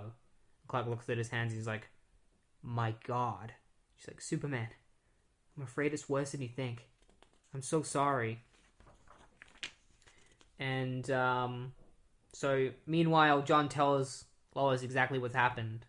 And Lois is like, there's no way, like, he could have done this. Like, not Clark. Never Clark. It's like, what did he do? Meanwhile, there's a guy watching Lois. Like, there's, like, a couple of guys talking to each other. This guy named Congressman Shepard, who I guess is the congressman of Metropolis. And they're watching Lois. They're, like, planning to deal with her at some point. And then we find out who Clark almost killed. It turns out it was Batman. As we find a shot of Clark looking over Batman as he is catatonic. He has bandages all over his body. He's still wearing his mask, but he's not wearing anything else. Everything else has been ripped off, and he's just been beaten to a bloody pulp. And he's like, how's he taking it, Diana? How would you take it, Flash? All I can say is, knowing Superman's heart, knowing he did this to a friend and colleague, it could break him. It's like, he'll hear you. He's not listening, I'm afraid, Flash. He's somewhere else entirely. And so we see Clark's face, and he's just, like, completely out of it. Like, he's just completely zoned out. And so we'll find out what happens, what Clark's gonna do now that he knows that he's done this to Batman. We'll find out what happens in the next issue, Sacrifice Part 3. Right, Sacrifice Part 3, written by Greg Rucka, with art by Carl Kerschel and Derek Donovan, Cam Smith, and Sean Parsons. So, Clark has beat Batman to near death, and he knows that he did because he sees, like, his fingerprints on his body and his heat, like, scars from his heat vision and stuff. He's just like, I know it's the truth, and I don't remember doing it. You know, he has a whole speech about it. It's pretty great. It's a reason to read this. I'm not going to read it out because otherwise, you know, it takes away your reason to even read this. So go ahead, go read Sacrifice if you want to see the amazing speech that Superman gives when he sees Batman's state. Wonder Woman has been using her healing ray on Batman numerous times. It's like, Diana, please, you know me. You know I would never have done this willingly. She's like, I do. I also know that not 3 days ago, Superboy put Robin, Cyborg, and Cassandra in the hospital. Something he did while under Lex Luthor's control. You were the strongest of us in almost every way, Cal. How can we not be frightened by the thought of you out of control? My head. I keep seeing these images. Lois dying. And I think I see Brainiac. But it's not. It's Doomsday. It's Darkseid. It's ruin. It all seems so real. Then we must separate fact from fiction. John should have finished his analysis of the security recordings by now. They should be in the conference room. I'll join you there when I'm done tending to Bruce. Alright. And so, Clark heads off to find John and the others, and they all watch the security footage of Superman beating the shit out of Batman. It's pretty messed up. They're all just horrified seeing this. Like, Wally is just like, I'm not seeing this. This has to be fake. And, so yeah, he fights Batman. The security engages with Superman and starts, like, blasting him. You know, one of the security drones comes in, like one of the robots. Superman starts fighting it, and that's when Wonder Woman walks into the room. And as she walks into the room and sees them watching the footage, Wonder Woman in the footage appears. And it's revealed that she actually fought Clark and used her lasso of truth to subdue him. And so, yeah, that's what happened. And Clark is convinced that he didn't know he was fighting Batman. Like, he didn't know what he was doing. He thought he was fighting Ruin. Like, he saw Ruin. That's what he saw. He didn't see Batman. He saw Ruin. So John comes up with an idea. He says, I'll do a deep dive into Clark's brain. It's dangerous, but it might be the only way we find out who is controlling Clark's mind. And so he agrees to, like, Superman agrees to do so, and Diana decides to hold his hand while John does it, because John believes it will be easier to probe Clark's mind if he's holding the hand of someone dear to him. So he holds Diana's hand, John probes Clark's mind, we get to see some flashes into his mind, all of the different things that he saw, like how he thought he saw Ruin holding Lois Lane hostage, when it turns out it was actually Batman.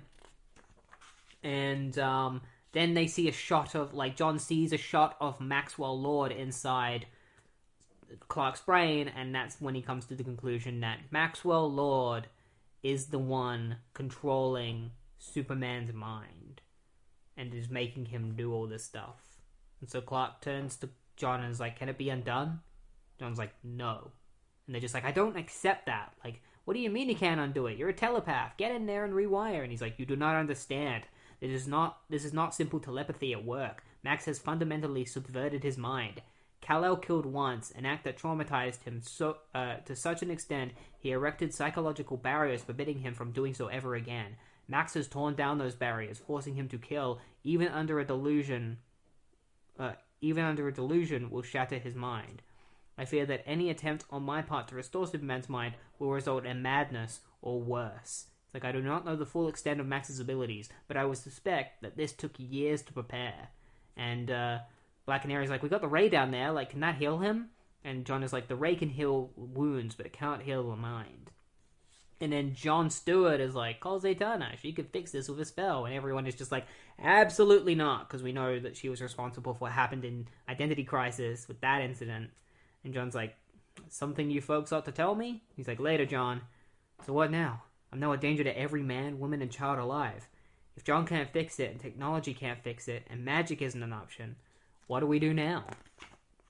So they come up with a plan that in order to keep Superman from being controlled by Max, they'll send him through a teleporter that will slingshot him and his molecules into a time loop, like in a teleportation loop, so that he's just like his molecules are just constantly being slingshot around, so that he can't be mind controlled while they're busy searching for Max.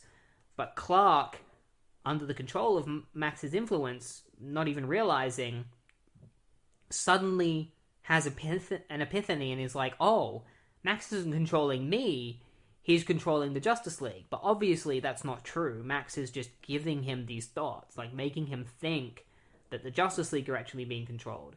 So Clark just starts fighting the Justice League. Like, he throws John into the teleporter that was meant for him, and then he fights the rest of the members. You know, he beats up John Stewart, like he smashes open one of the walls of the watchtower, which sends John floating out into space, passes out on the moon. You know, he faces the Flash, and luckily the Flash and Black Canary are able to get like oxygen masks on, while Clark zooms out of the hole that he created within the watchtower and flies away. And Wally's just like, can't you stop it? And he's like, I'm trying, Wally, alright? Oracle, anything? And Oracle comes in and tells him that they saw like a blip going through orbit, landing in Switzerland someplace. And so Diana decides to go to Switzerland because she believes that that's where Superman is, because Superman is going to search for Maxwell Lord. And so she follows Superman. She might find Max and Superman and be able to stop him from possibly killing anybody else. And so Diana teleports off to Switzerland, and when she arrives there, she finds Maxwell Lord. He's like, you know, I still get a tickle every time I see you in person. Be silent. Where is he? He's right behind you, princess. And Superman grabs Wonder Woman's hand. He's like, what do you say? Are you ready to kneel before the Lord? And we end on that little cliffhanger, and we will conclude Sacrifice with Sacrifice Part 4 next. Alright, Sacrifice Part 4, written by Greg Rucka, with art by Rags Morales, David Lopez, Tom Derenick, Georges Jeanty, and Kyle Kerschel, Mark Probst, Bit, Dexter Vines, Bob Petrecka, and Nelson. That's right, a lot of artists worked on this issue. So, Wonder Woman finds herself before Max Lord, held back by Superman, who is under the control of Max Lord, and Max is basically like, he's under my control, and I'm going to use him in order to show people why metahumans, like, why we need to get rid of them all. Because if I can control Superman's mind, then anyone can. And so that's why we need to kill you all. We need to kill you, Wonder Woman. We need to kill Superman. And we're going to start with you, Wonder Woman. So I'm going to get Clark to kill you by making him think that you're Doomsday and that you are hurting Lois. So Clark sees this and starts fighting Wonder Woman. He just grabs her by the throat, smashes her through one of the castle walls, bringing her into the sky. Wonder Woman knows exactly what Clark is going to do with her. He's going to try and throw her into the sun. And so he like starts hitting her with his heat vision while he's like grasping her neck. And so she tries to like gouge out Superman's eyes by pressing her thumbs into his eyes, which hurts him a lot. She has a piece of kryptonite with her that was given to her by Batman that she could use against Superman, because her goal is to get her lasso of truth around his neck in an attempt to try and like free his mind even for a brief moment. As she grabs the kryptonite out, Superman smacks it out of her hand and then punches her in the face, which sends her falling back to Earth, colliding into Los Angeles. And she knows that she's heading straight for Earth, and she's just like, look, I'm going to crash, and I pray to all of my gods, I beg them, let it be someplace deserted. And it isn't, because when she crashed, the impact caused a ton of cars to be sent flying everywhere. A bunch of people probably died. But we don't really sit on that. We don't really talk about that yet. We don't really have time to talk about that, because the second she crashes into the Earth, Superman appears and continues to try to kill Diana. He shoots his ice breath at her and goes to throw a massive rock at her, but she's disappeared So he instead crushes the rock and tries to listen out for her using his super hearing. And Wonder Woman knows that he's using his super hearing because he stops talking. Like, whenever he's using his super hearing, he always stops talking. And so what she does is she gets her bracelets, smashes her wrists against Superman's head because he's got super hearing. The concussion causes him an immense amount of pain. Like, he puts his hands against his head, he's just like, ah! And like falls over. And she kicks him. She's not trying to beat Superman, she's just trying to prolong this and try and get her lasso of truth around him. The key to this is finding Max and getting him to loosen his control over Superman.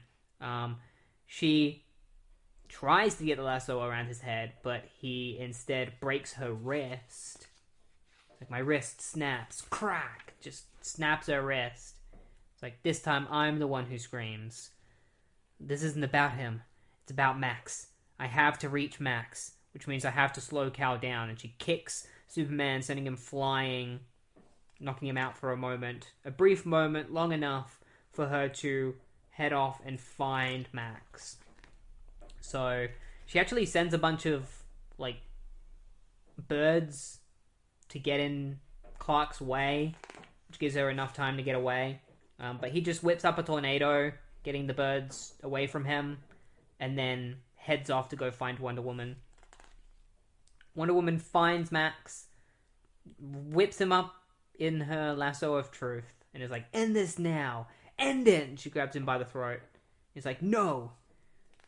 And any second now he'll arrive, and this will start all over again. And he will keep coming at you until you kill him, or he kills you. She's like, no! And she throws her tiara at Superman, which slits his throat. And obviously he's Superman, so he doesn't die. But this does actually knock him out of, like, Max's control temporarily. He's like, Diana, it's alright, Cal. It will all be alright. I saw. He made me watch. Doomsday. He tore Lois apart. It wasn't real. It was to him. And will be again, because you can't keep this lasso on me forever. And next time he'll kill Batman, or Lois, or you. You think I've lied to you, but I haven't. I can't. He's mine. I'll never let him go. You will. Tell me how to free him from your control. Kill me, Max says. And then Wonder Woman puts her hands over Max's head and snaps his neck. Like, just snaps Max's neck. His body drops to the ground. Superman looks on in horror, realizing what Diana has done. Diana doesn't look horrified at all. She looks like contempt with the fact that she's done this, even though she has always stood against killing people. The last time she thought she killed someone, it left her traumatized. But yeah, Maxwell Lord is dead, and he will remain dead for the foreseeable future, for a very long time. Yeah, Max is dead, and that is the end of Sacrifice, ending with Wonder Woman killing Maxwell Lord, a thing many people have talked about. It's that iconic panel of her snapping his neck, and while it is cool, it is a pretty shitty writing decision for Wonder Woman, but I'm not here to get into that right now. I'm going to save that for the end when I start talking about, you know, the whole Maxwell Lord situation. I've got a lot of thoughts about that. Instead, we're going to be moving on back to the Omac Project, Part 4, The King is Dead. Alright, the Omac Project Part 4, The King is Dead. So, Max Lord is dead. He's been killed by Wonder Woman, with Superman looking on in horror. Wonder Woman not really caring about the fact that she's killed Max Lord. Like, because she doesn't see it as murder. You know, Superman's just like, you murdered him! Wonder Woman's like, this was not a murder. And then she starts getting reports in from Oracle and Black Canary that there are, like, tsunami warnings and things, like earthquake warnings and stuff that have just suddenly started going off in the city. So Wonder Woman goes one way to deal with an earthquake, Superman goes the other way to deal with a tsunami that is apparently going on. It turns out, with the death of Max Lord, Brother Eye has been fully activated and has become fully autonomous and has gone into phase 1 of its grand plan, which is to tie all loose ends and purge Checkmate entirely. So it starts activating all of the Omac soldiers within Checkmate, which it turns out anyone who is an Omac doesn't know they are an Omac. They are just a regular person, and then all of a sudden they turn into an Omac soldier, and that's it. They've lost all their free will. So there's this woman in Checkmate, she just suddenly turns into an Omac and starts killing all of her friends and teammates. You know, she vaporizes a guy's head. It's pretty brutal. And just starts killing all these scientists and stuff. Meanwhile, Sasha and Jess are in prison, and Sasha is feeling really weird. She feels like there's like a sore in her head. But, you know, she manages to break out of her shackles somehow, because she seems to have some kind of super strength. And because they hear all the commotion going on outside, people screaming, and Jess is like, it's a purge, isn't it? And she was like, yeah, sounds like it. And so she frees Jess, and as she's about to leave the cell, Jess grabs her chains and wraps them around Shaw's neck, and is basically just like, you better tell me everything about Max. Like, tell me who you are. Like, are you really on my side? Were you working for Max the entire time? Are you just trying to trick me? Like, damn you, Sasha. Tell me, or so help me, I'll kill you right now. And then all of a sudden, Sasha's eyes just glow blue, and then she throws Jess across the room with, like, super strength. It's like, it's not a trick, Jessica. Just like, how did you do that? Like, are you one of them? Like, and she was just like, look, we don't have time to talk about this right now. I don't have time to tell you anything. We need to get out of here, because otherwise we are going to die. Meanwhile, Booster and Guy Gardner head off to find Fire, aka Beatrice DaCosta, who was also a member of the JLI, who had recently lost her closest friend, who was practically a sister of hers, Ice. Well, not recently, it was like almost 10 years ago within comic publication, but to them it's still pretty new. And so they go to find her to tell her that Blue Beetle is dead, but she already knows that Ted is dead, because she used to be an investigator. Like, she was a spy before she became a member of the GLI, so she's good at investigating stuff. And she says that Ted's funds being taken out are very suspicious, that they need to find out who is responsible for stealing his funds. And then she asks Booster and Guy, has Ted come into contact with Max recently? Which Booster knows for a fact that he and Ted went and visited Max before Ted's death. So it seems like Beatrice is already kind of coming onto the idea, like, is already figuring out that Max probably had something to do with Ted's death. So Brother Eye continues purging Checkmate. There is a sentry gun in the middle of a hallway that's like blasting people and killing them. So Sasha and Jess have to get past it. So Jess wants Sasha to blow the sentry gun to pieces. Sasha just suddenly stops and then just goes, ah, and like falls backwards, her eyes glowing blue. So she's useless. So Jess has to do it herself. She shoots the sentry gun, blows it apart. And then she goes over to Shaw as Shaw is like writhing on the ground. She's like, come on, wake up. She opens up Shaw's eye and sees that her eyes are glowing blue, and Jess immediately puts two and two together as like, you're one of them. You are an Omac. And Shaw is like, look, there's no way I'm an Omac. If I was an Omac, wouldn't I have killed you by now? And in her own head, Shaw is like, there's no way I'm an Omac. Like, how could Max do that to me? Like, I was supposed to be his right-hand woman. Like, there's no way that he would turn me into one of those things.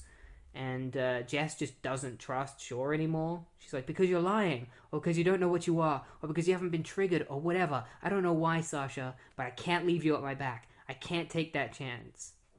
It's like, I'm not your enemy, Jess. Max is your enemy, not me. He's the one we're after, and neither of us can take him alone. And so they blow open the door to Max's room, and they find his dead body. They go over and check it, and realize that his body has been dead for a while now, and that Max didn't set off Brother Eye. It activated by itself. So it's like upon his death, it enacts this grand plan. And so Black Canary gets into contact with Bruce Wayne, who is currently in hospitalized, and explains to him that the tsunami warning and the earthquake warnings were there was nothing actually wrong. It was just a distraction. And then the computer gets hacked into, and Brother Eye appears before Bruce and is basically just I, the creation, want to talk to my creator. Maxwell Lord is dead, and now I have been activated and given full autonomous ability to be able to enact Maxwell Lord's greatest desire, which is to kill all metahumans in order to preserve the safety of humanity. Because we believe, and he believed, that if metahumans were all dead, humans would be safe, because metahumans are most likely to be the ones responsible for killing humans because they're too strong and powerful and etc, etc.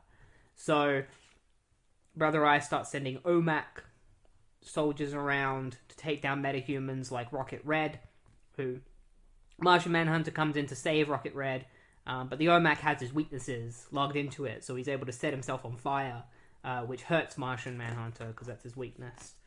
Meanwhile, Brother Eye knows that Sasha is a traitor, and so has no use for her anymore, and is going to get rid of her.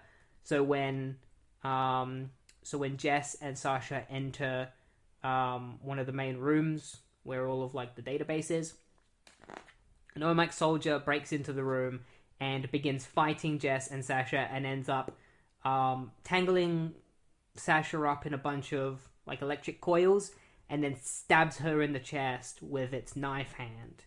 It turns its hand into a sword and just stabs her straight in the chest, possibly killing her. We don't know, because the last shot of the issue is Sasha being stabbed through the chest, and Dimitri, aka Rocket Red, having his head crushed by an Omac. But we don't see it get crushed, but the Omac begins crushing his head, so Rocket Red is at severe risk of death right now, and I guess we'll find out what will happen to him and to Sasha in part 5 of Omac Project.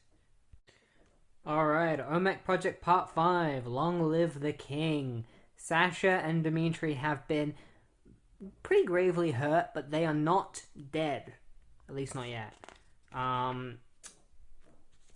Brother Eye has finished phase 1, now it's going on to phase 2, which is a protocol that it has put into effect and is counting down to, it's called the Total Omac Conversion, and it's counting down towards it.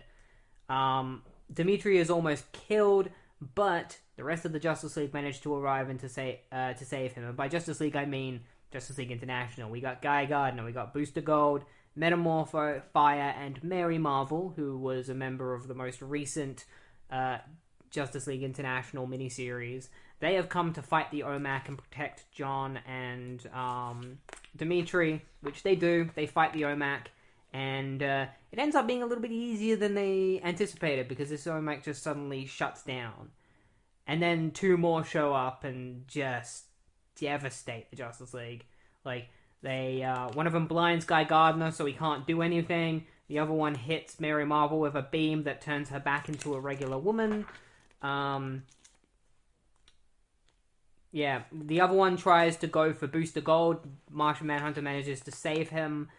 Fire has a hard time putting her powers on because she's stuck in a fire retardant.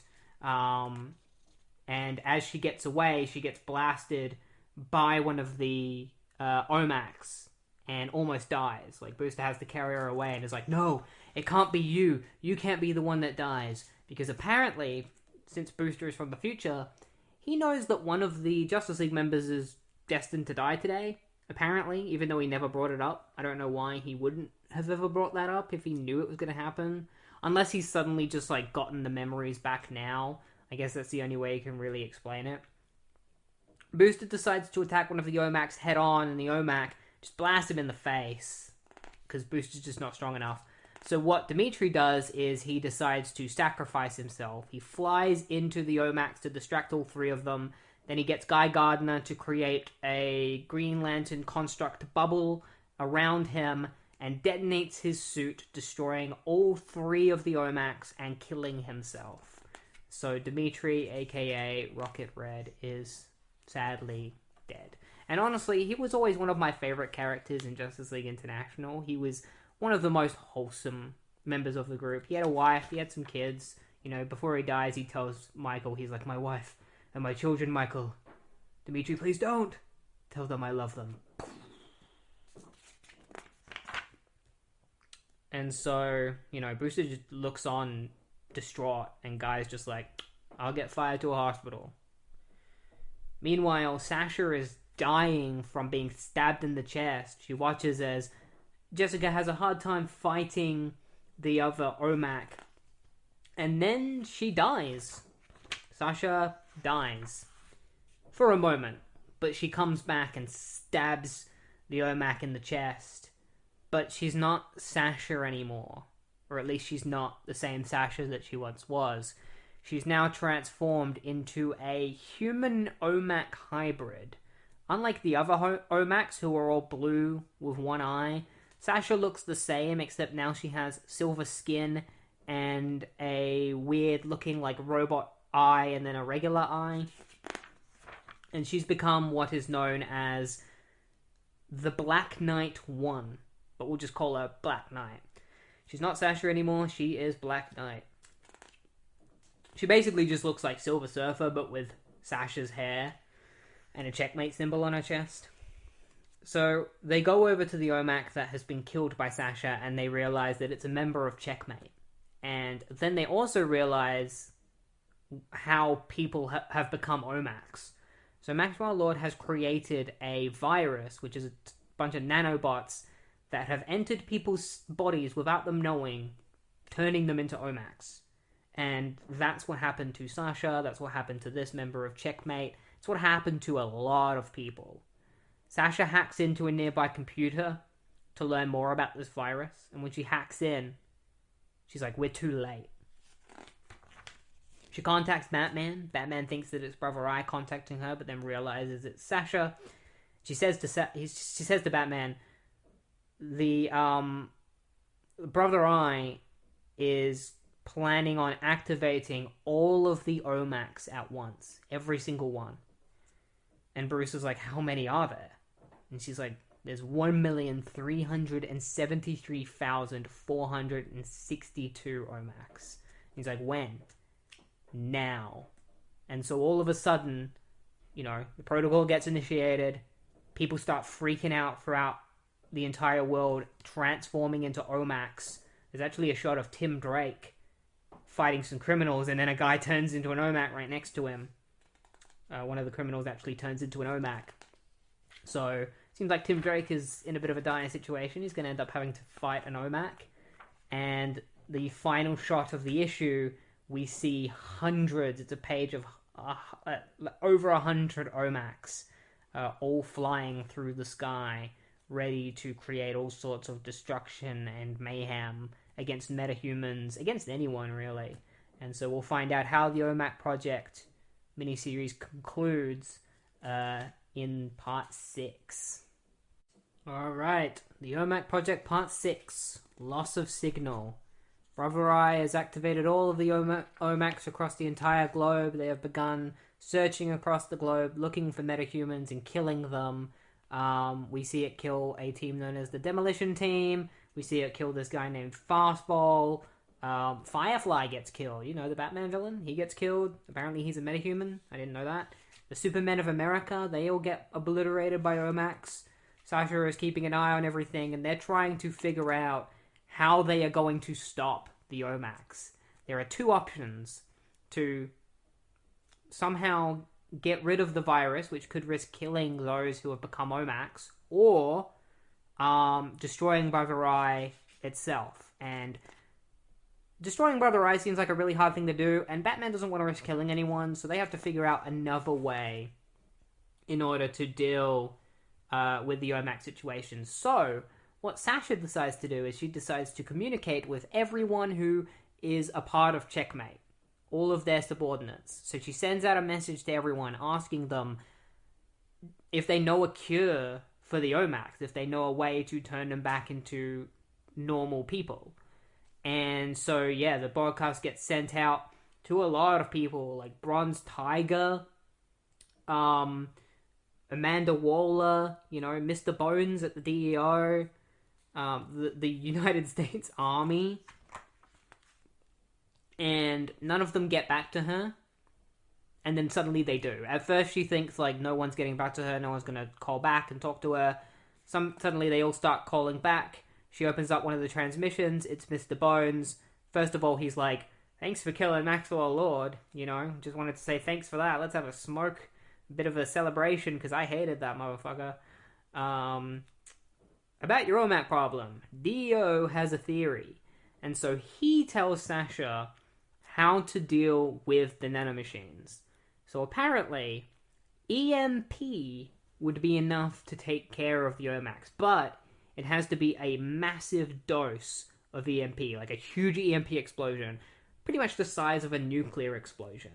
So, anyone in the vicinity of these Omacs would die.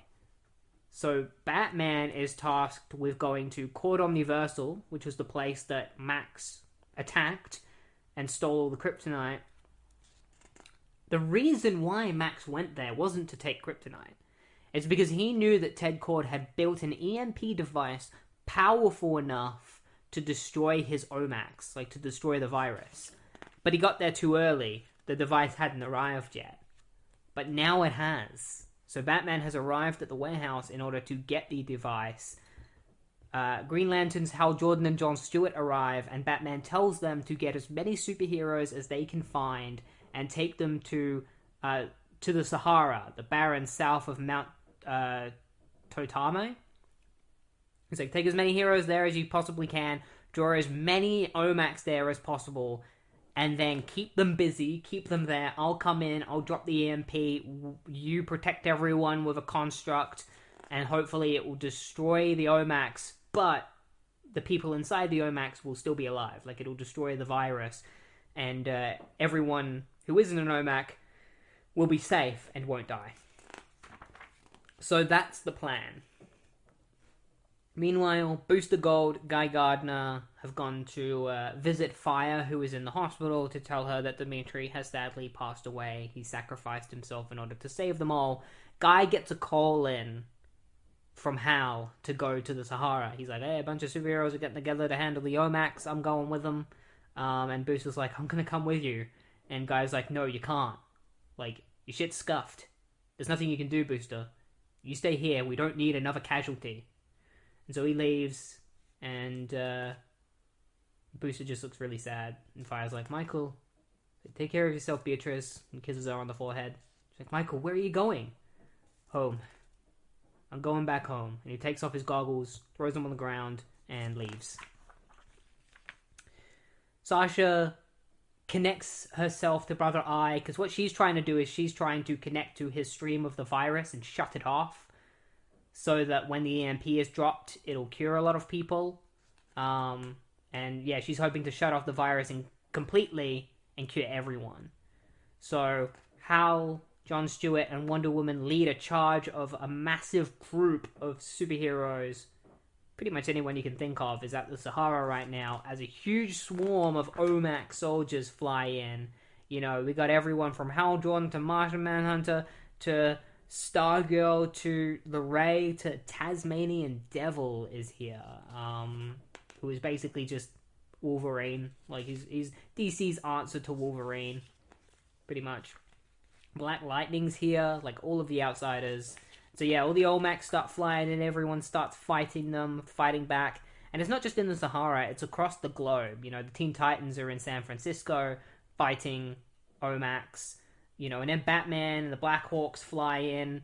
Batman's got hit the EMP device on his Batwing, and Sasha manages to connect to Brother Eye and tells Brother Eye to shut down the virus. And and she succeeds, but at the same time, Brother Eye sees her and quickly shuts off the communication. So while she does manage to shut down the virus, it's not for very long.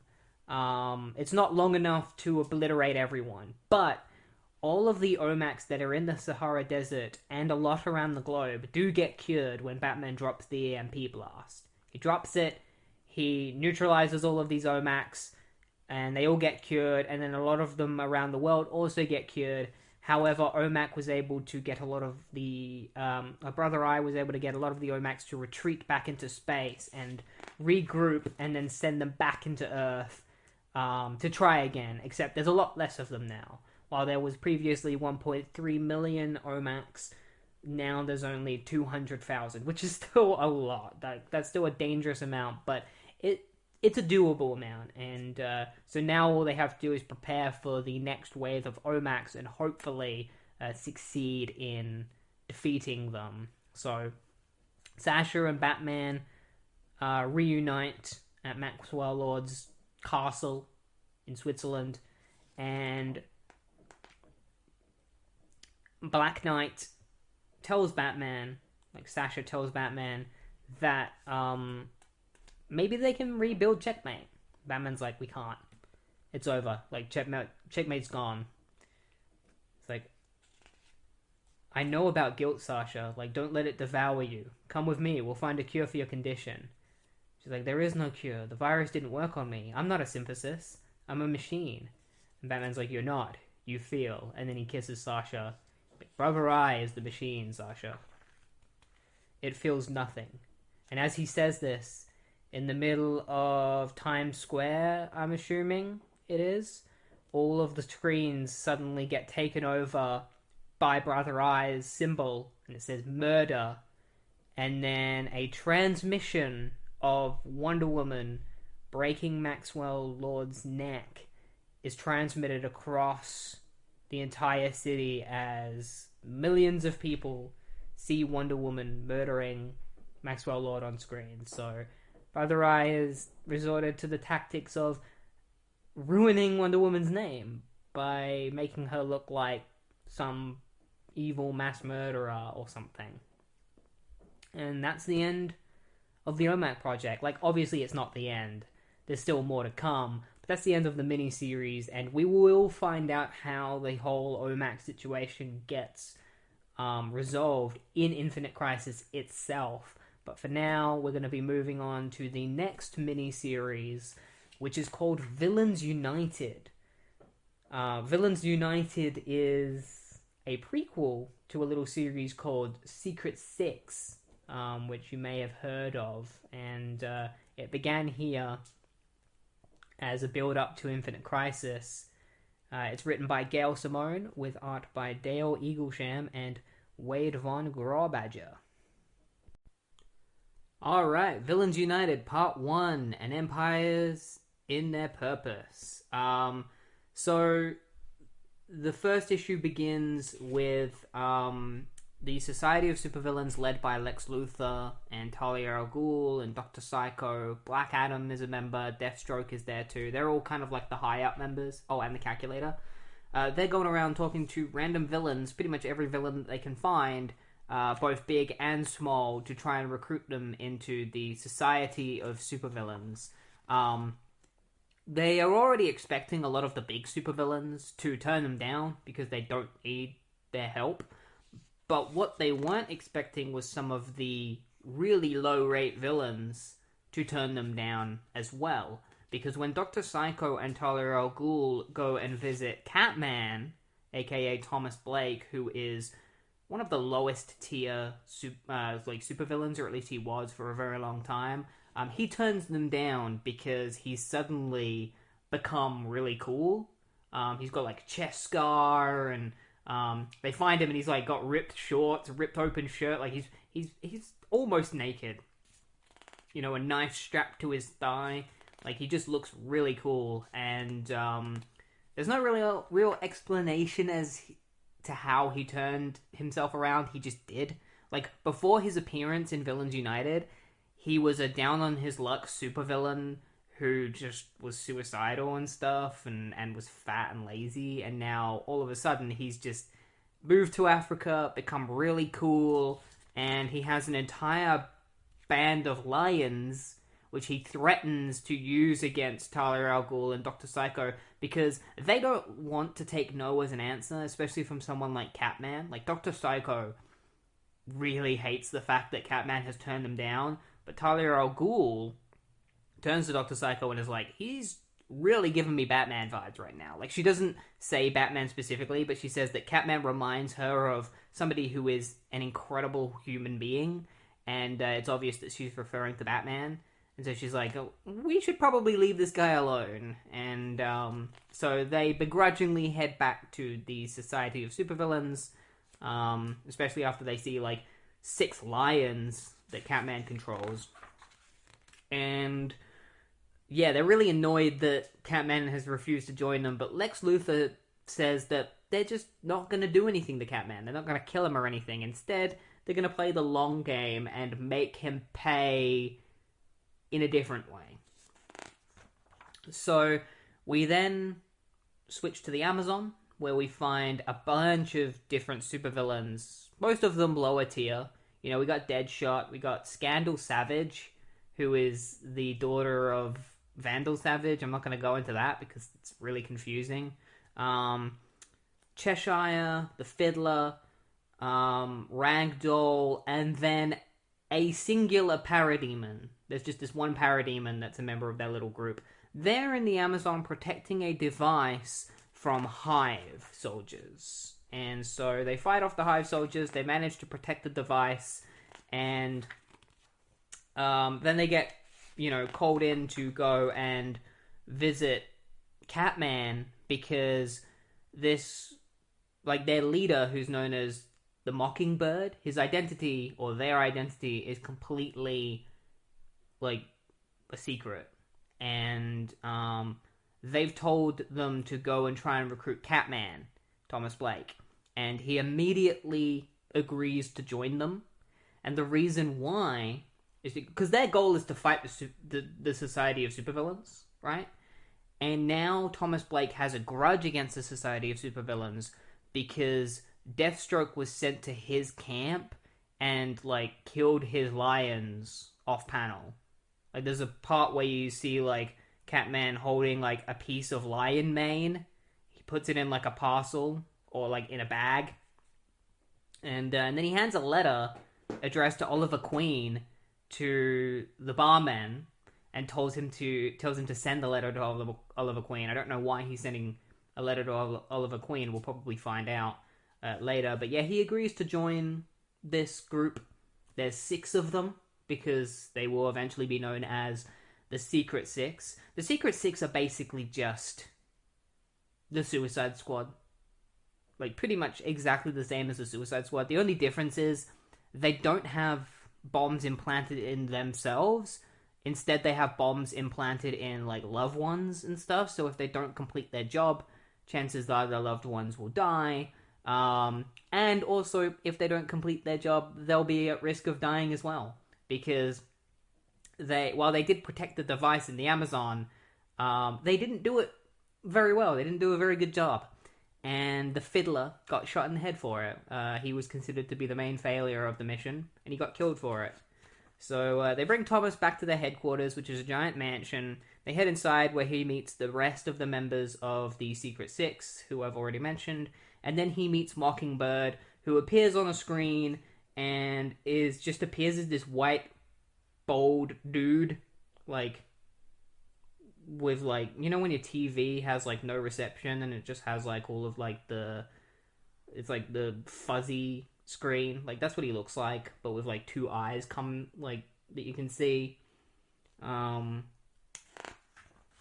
So he explains to them that they are all some of the lowest criminals who have gone through the same routine over and over again, which is basically just failing at crimes and being incarcerated, etc., etc.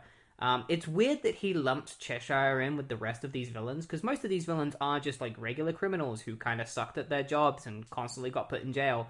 Cheshire is a little bit of a different deal. I don't know if Gail Simone forgot what Cheshire did or is just trying to ignore it, but Cheshire is a terrorist. She blew up an entire country killing millions of people. So I don't think that puts her on the same level as these other villains. I think that puts her somewhat above them. She's also a member of the League of Shadows, which is a pretty big deal in the DC universe. You know, if you're a member of the League of the Shadows, it means you're a pretty great assassin, which definitely puts her on a separate level from the rest of these villains. She doesn't want to work for the Secret Six. She's like, she don't want to be ordered around. So she turns to Mockingbird and she's like, I'm not doing this. You know, if I wanted to be ordered around, I would have sided with Luthor. And then Mockingbird is like, well, you can't leave because I've put a bomb in your daughter's brain. Because her daughter, Leanne, who is Leanne Harper, she's the daughter of Cheshire and Roy Harper, a.k.a. Arsenal. And, he's like, I put a bomb in her head, and it's enough to just cause, like, a contusion in her brain. Like, it won't kill her, but, like, she probably won't function properly ever again afterward. So that kind of forces Cheshire to work with them. And they explain to the group, Scandal says, if you do this for us, the reward is huge. We're going to give you an entire country for working with us. And so we see a screen of, like, all 6 members with their own countries. So Catman gets Africa, and Cheshire gets Asia, and Deadshot gets America, etc., etc. They're basically just like, you know, Asia, Cheshire, you'd be giving up Asia. Anyone still want to leave? And so that's where Chapter 1 ends. Alright, so Chapter 2, A Fire in the Steeps, begins with a pretty great interaction between Floyd Lawton and Thomas Blake, where Floyd hears something going on in the kitchen at night, gets up, grabs his gun. Meanwhile, whoever's in the kitchen grabs a knife, and it turns out that it's just Thomas Blake making omelets. But yeah, he draws the knife at Floyd's neck, and Floyd grabs a gun and pokes it at Thomas's neck, and Thomas is just like, I'm just trying to make breakfast. And Floyd's like, yeah? Well, why are you doing it so suspiciously? Like, why are you grabbing a knife? And Thomas is just like, because you need a knife in order to make breakfast, you know? Like, I've had enough of this. And he just throws the knife into a nearby wall and is like, if you're just gonna shoot me, go ahead. But, like, it's a bit cowardly to shoot a man before he gets to eat. And Floyd ends up putting the gun away, and Thomas decides to make breakfast for him. It's just so funny, like, they have weapons at each other's throats, and then all of a sudden, Thomas is just, like, making breakfast for Deadshot. And Thomas is like, this is insane. Like, the fact that, you know, we're a so-called team, and yet we're acting like this. Like, they brought us together. Like, how are they expecting us to work together when I can't even make breakfast in peace? So Scandal then tells the group that they need to go to Gotham City for a mission because they got some intel that there is a cargo freight with Themyscirian weapons on it, so they need to go and get them because those weapons can be used against Earth. And so they decide to head on a plane to Gotham City, where Scandal is going to stay behind as, like, you know, the communicator, while Parademon is from above and, like, keeps an eye on everything because he can fly around, while the rest of the group goes onto the boat to find the weapons.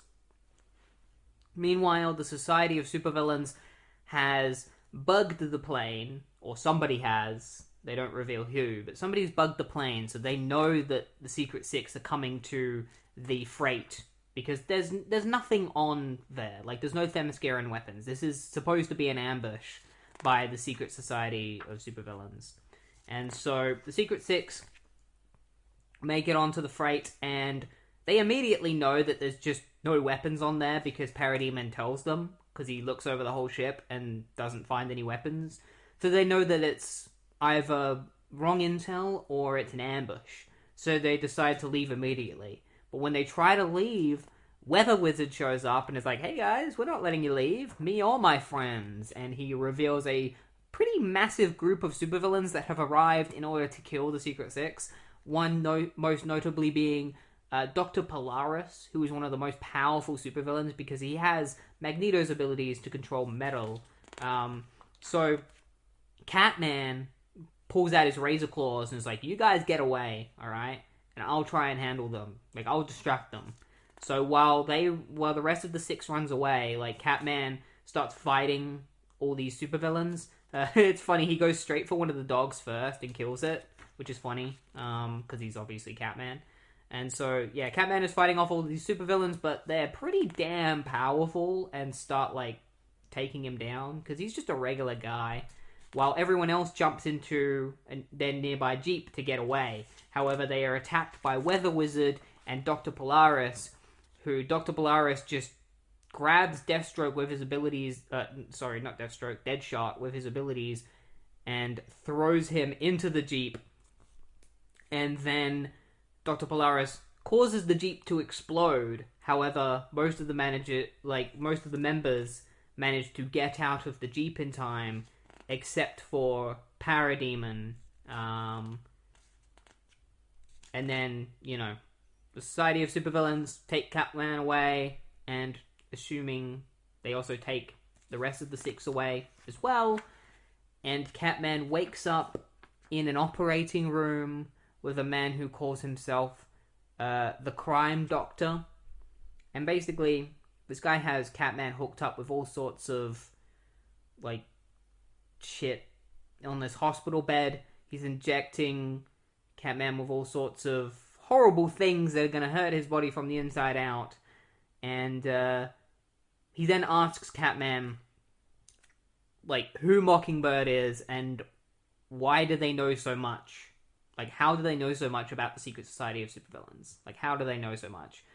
And he's like to Catman, like, you're going to answer me? Like, whether or not you answer me, either way, like, you're still going to feel a lot of pain, so you might as well answer my questions. And that's where Chapter 2 ends. It ends with Catman being tortured to give information about Mockingbird and the Secret Six. Alright, so Part 3, Privileged to Spill Her Blood. Most of this issue is basically just the Secret Six being tortured by the Doctor of Crime. One by one, they get rotated into the torture room where they just get electrocuted. They're not even electrocuting them to get the information, really, because they have a bunch of psychics working for them in the Secret Society of Supervillains. No, they're doing this in order to try and splinter the Secret Six. Because there are times when they will just stop electrocuting them. And the reason why they do that, like, even if they haven't said anything, and the reason why they do that is to make the other members think that they talked, and that's why the torture stopped. So, like, Scandal Savage gets sent in to be tortured, and then the torture just suddenly stops, and she turns to the Crime Doctor and is like, why did you stop the torture? And the rest of the Secret Six, like, Deadshot is like, oh, she better not have talked. Like, why did the torture stop? And Catman's like, I don't think that they're torturing us to get the information. They're torturing us to splinter us apart.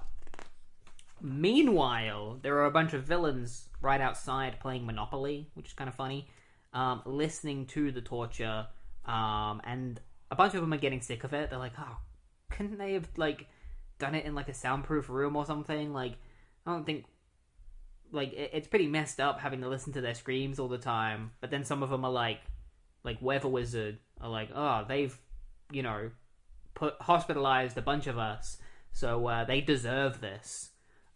It's kind of weird, like, the torture is messed up, but at the same time, there's a little bit of comedy that comes out of it, with, like, Deadshot and the Parademon kind of enjoying it, or not really feeling it.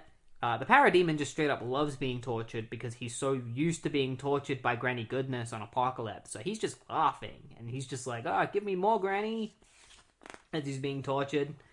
Meanwhile, Lex Luthor and Black Adam and Dr. Psycho all start to have a little bit of a disagreement over this torture, especially Black Adam. Like, he doesn't like the fact that they're using torture, because he sees it as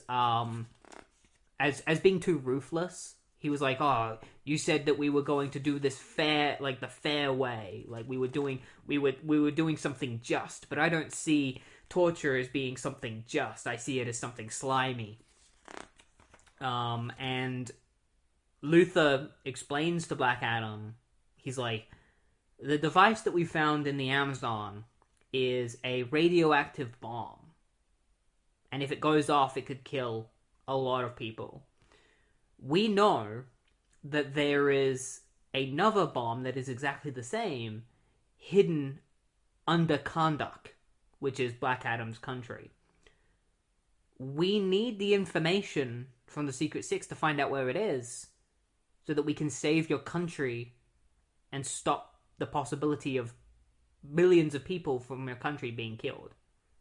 That's why we have to do this, Adam. And because it's Karnak, Adam is kind of like, fine. Like, we'll do the torture only because it's going to help my country. So, I think Lex Luthor is lying, obviously, just to get Black Adam on his side. But it worked, you know. He agreed to it. As the Secret Six are being tortured, we learn a little bit more about them and how Mockingbird is using leverage on them to make them work for him. You know, Deadshot talks about how, like, his wife and daughter, there's like a bomb in their part of the city, and if he doesn't work for Mockingbird, the bomb will go off, killing his wife and daughter.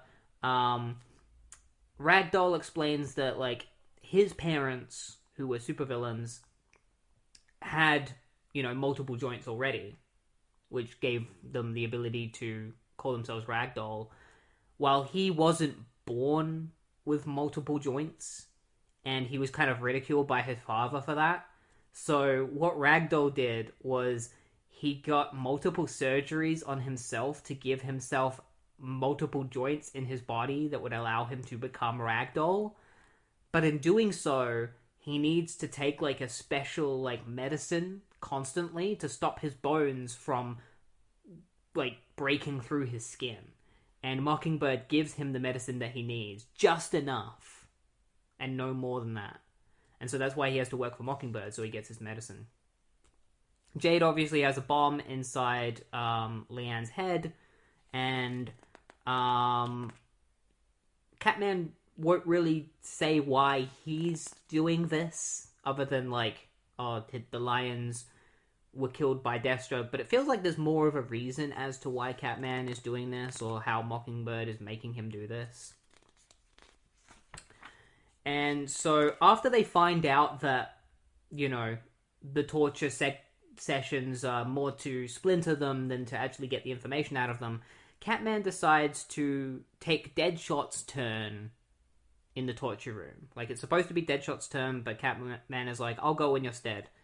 He goes into the room where they begin to electrocute him, and Catman just breaks his collar, because he seems to have some kind of super strength now, bites through his, like, the leather guards on his wrist, and then he, like, grabs a scalpel, and he's like, it's kind of crazy how, like, scalpels are normally here to help people, but you're using it to hurt them. And he, like, throws the scalpel at one of the nurses, which goes into her shoulder. And then he grabs a nearby operating table and is like, and, you know, these tables are supposed to help people too. You know. Of course, the same could probably be said of this metal tray stand, and he uses it to, like, beat up the crime doctor repeatedly. Meanwhile, the other villains hear the screaming and they think that it's still the torture going on. Catman leaves the doctor's room, where he comes across one of the villains whose name I can't remember, but he's like a Nazi dude. The Nazi guy runs straight at Catman.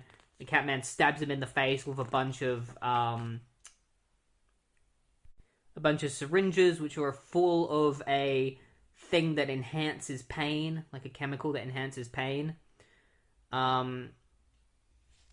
then, you know, grabs the bag that's full of, like, the Six's equipment and weapons and stuff and gives it to them. They are able to, like, take all their collars off and get free, put all of their equipment on, and then they go to fight the vehicles that are, the villains that are playing Monopoly. They just go in there and they start, like, fighting them. They beat the crap out of them, you know. Cheshire grabs Weather Wizard and, like, breaks his arm. Parademon fights one of the villains. Ragdoll fights Count Vertigo. And then a couple of other villains break into the room to fight the Six. Fatality, Hyena, and Firefly. But they get the crap beaten out of them. Fatality literally gets her ear eaten by Scandal. She, like, rips her ear off. And so after beating the villains, Cheshire suggests killing them all. And Catman is like, nah, like, we're not going to kill them all. We'll leave them, and we'll leave this as a warning to the society. But then Deadshot is like, actually, no, we won't kill them all, but we'll kill one of them. Because that'll make it a little bit more dire. That will send a bit more of a message to the society. And he just picks Hyena and shoots Hyena in the head. It's like, bad draw, Hyena. The rest of you, tell Luther, tell Psycho and Black Adam, tell Calculator, Deathstroke, and that Al Ghul chick. Tell them they're already dead.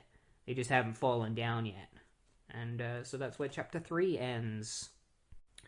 Alright, so Chapter 4 begins at Enclave M, which is the brother of the Belle Reve Penitentiary, where there's this guy named Canyard who goes by the name Deuce. His dream is to join the Royal Flush Gang. He goes and talks to the director of Enclave M, where he basically tells him that his wife and daughter are in danger unless he allows Deuce to be set free when the society comes calling. Because eventually, one day, the society will come to tell Enclave M to release all of their prisoners and that they need to comply or their family members will be in danger. Meanwhile, the Six head to Bolivia in order to find a hive facility that is in Bolivia. And Luther's group receives Deadshot's threat from the previous issue, and his threat actually works. A lot of the villains refuse to join the society because they're afraid of Deadshot and Cheshire. The only people joining now are some of the worst supervillains that we've never even heard of, like Jongler, Splitshot, Lagomorph, Hindenburg, and Tremor. And then the Calculator comes in and is like, I hate to interrupt what I'm sure is a historic conversation, but I have a blip on the security cameras at our Brazilian installation. Could be just a glitch, but I think it's the Six infiltrating one of our hive bases. And so Luthor is like, alright, call Black Adam. Tell him we may need him.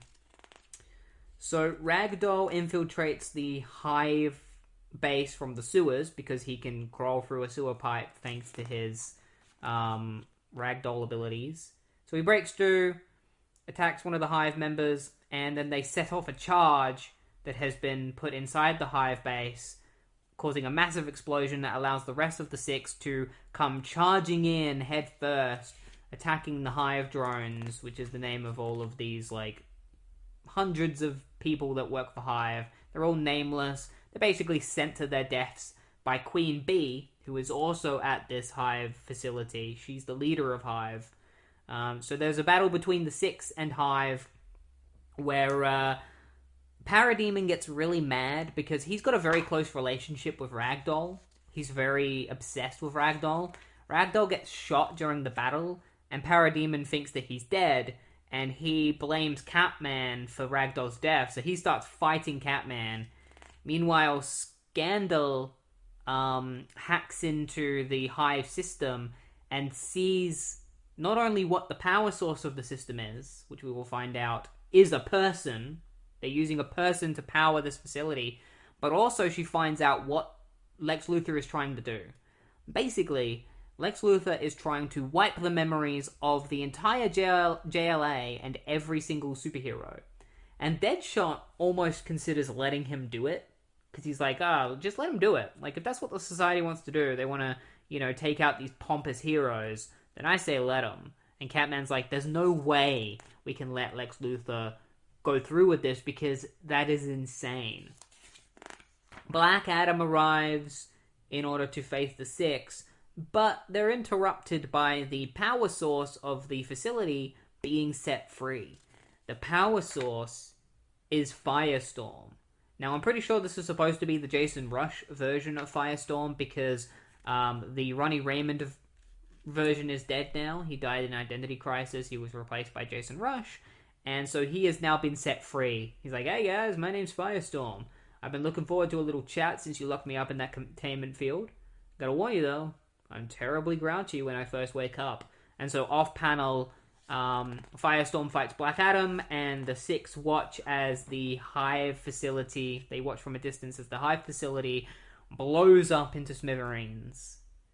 And so we cut back to the House of Secrets, which is their headquarters, where Cheshire and Catman are sleeping together. they've just decided to sleep together now. Catman goes over about how his life fell to pieces, and he eventually, it was a confrontation with Green Arrow that pulled him out of the dirt and made him strive to become a much better version of himself, where he trained with lions and became the Catman that we know now. And, he talks to Cheshire about how Deathstroke killed his lions, and so he's trying to get revenge against him. And then Cheshire says to Catman that she saw the letter that he sent to Oliver Queen, and that she knows that she believes that he is a traitor because he wants to be a hero. Like, he wants to become a member of the JLA eventually. And Catman's like, if that's what you think, if you believe that, then why are you in my bed? Why tell me you wanted me to give you this? And Cheshire, no joke, looks him dead in the eye and is like, oh no, Blake, it's not this I wanted from you. Not primarily in any case. I wanted you to give me a baby. So she straight up just looks at Catman and is like, hey, knock me up, please. Like, what an insane thing to say to somebody that you've only known for a couple of days and have slept with once. Like, could you imagine having sex with someone the first night you have sex? You're just like, hey, knock me up.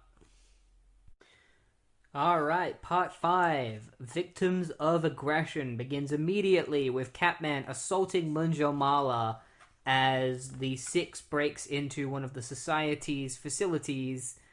They riddle Marlowe with bullets, thanks to Deadshot. Continue breaking their way into the facility where they fight the Madman and Tweedledee and Tweedledum. Scandal breaks into the facility where she finds Data on Mockingbird because they're trying to find out what Mockingbird's true identity is because they don't know if they can fully trust Mockingbird. They take the data and they leave in order to go and decipher it. Meanwhile, Luther hears about what's going on at the facility thanks to Calculator. He's trying to recruit Vandal Savage, which this is a funny moment in this because obviously before I read this, I read The Flash, and in The Flash, Vandal Savage was sent flying into space. He chose to fly into space to an asteroid in space, and that was the last time we saw him, and yet now he's back on Earth and they don't even mention him at all. like him being in space and stuff. He gets really mad at Lex and is basically just like, don't ever call me again. I'm not joining your stupid frickin' society because I hate you and you are all beneath me. And then he leaves. And Luther explains to the rest of the society that the way that they're going to get villains to join the society is if they believe that they are being threatened by the JLA or anyone else. The threat is that the JLA would mind wipe them, and that's what's causing a lot of villains to want to join the society out of fear of being mind wiped by the JLA. But Luther says that in the likely outcome that the JLA no longer exists after the society mind wipes the JLA, they're building up the Secret Six to be the new JLA, like the new reason that villains should be afraid and should want to join the society is that they would be afraid of the Secret Six. We actually get to see Lady Quark, like she shows up briefly in this. She's being attacked by Sinestro. She's a character from Crisis on Infinite Earths. She came from another Earth. So yeah, she is being taken in by the society for some reason. You'll notice that the society is going after very specific characters that are related to a certain event called Crisis on Infinite Earths. Because Lady Quark was in that event, by the way, and there's another character who Lex Luthor kidnaps in this. He sends the Fearsome Five after Pariah, and we know Pariah as being the guy who has the ability to see the end of times. So they kidnap Pariah and they bring him in, which was not something I expected. The Pariah has been kidnapped by the Society of Supervillains for unknown reasons. He says that Lex Luthor dreams of owning the Watchtower and the Golden Lasso and, basically ruling the world. And Lex Luthor is like, why are you lying to these people to make them afraid of me? And Pariah is like, it's not you that they should be afraid of. There's a much larger power coming that you should be afraid of, Lex. So, Pariah is alluding to some cosmic being that is on its way that they should be afraid of. Cheshire is constantly mentioning to Catman that she's going to have his kid, and Catman is like, no, I'm not going to let that happen.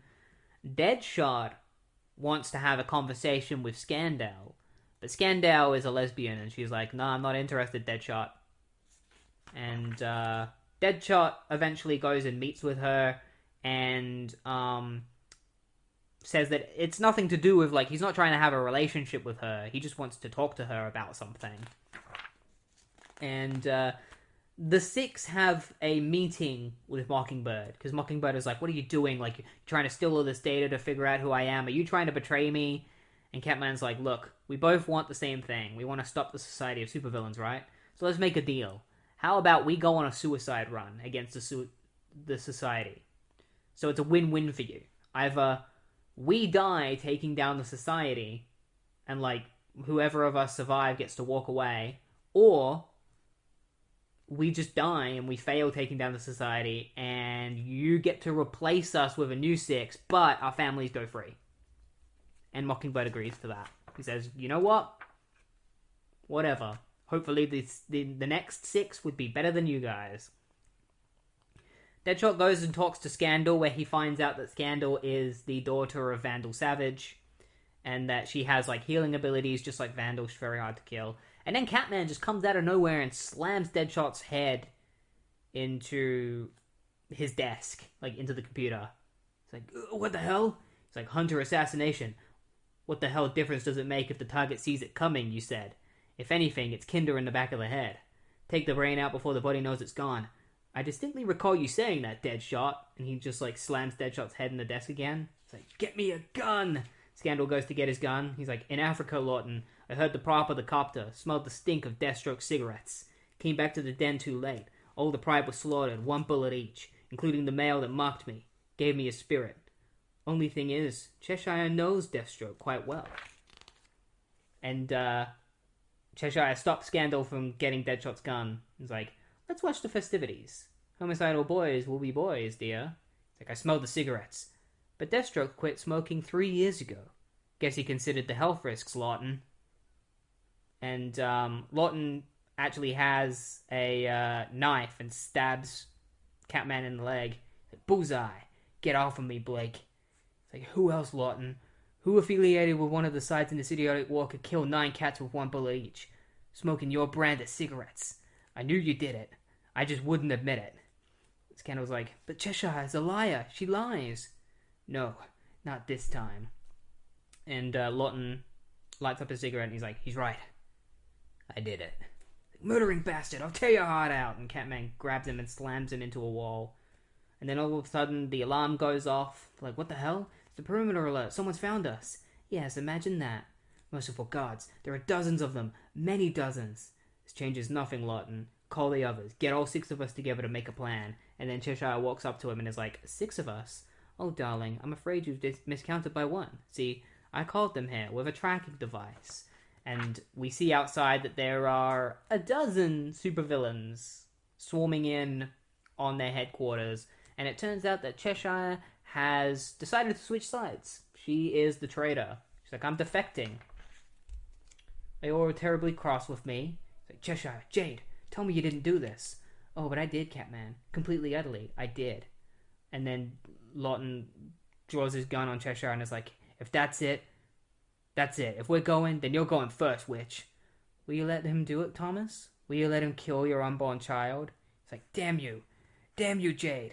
It's like, lady, you know what Mockingbird said? He'll kill my daughter. Hell, he'll kill your daughter. And Cheshire just coldly looks at Lawton and is like, you may be able to live under another man's heel, Deadshot. I find it untenable. He may kill my beloved child.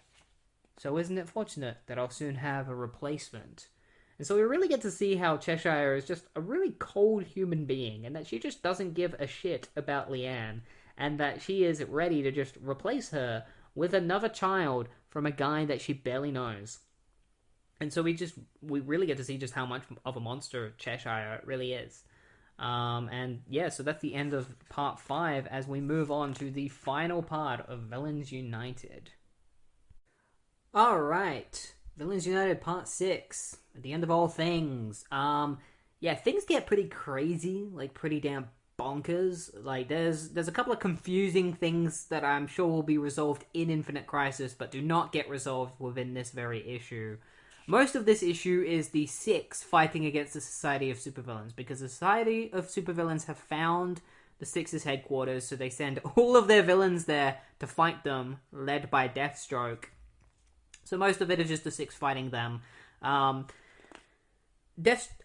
is gonna kill Cheshire, but Catman convinces him to let her go, because he's like, we're all dead anyway, but the kid could live, because she is pregnant with Catman's child, because apparently Catman did concede and give her a child. Unless it was like the first time they had sex, she already got pregnant, which is like, oh, I guess he just wasn't using a condom or any kind of like ways of stopping it. So they let Cheshire free, and she goes to join the society, but the second she leaves, she's like, hey, it's me, like, I'm on your side, I'm unarmed. She gets shot by Deathstroke immediately. It's pretty badass with Deathstroke. He just shoots her and is like, we don't have room for traitors on our side, Cheshire.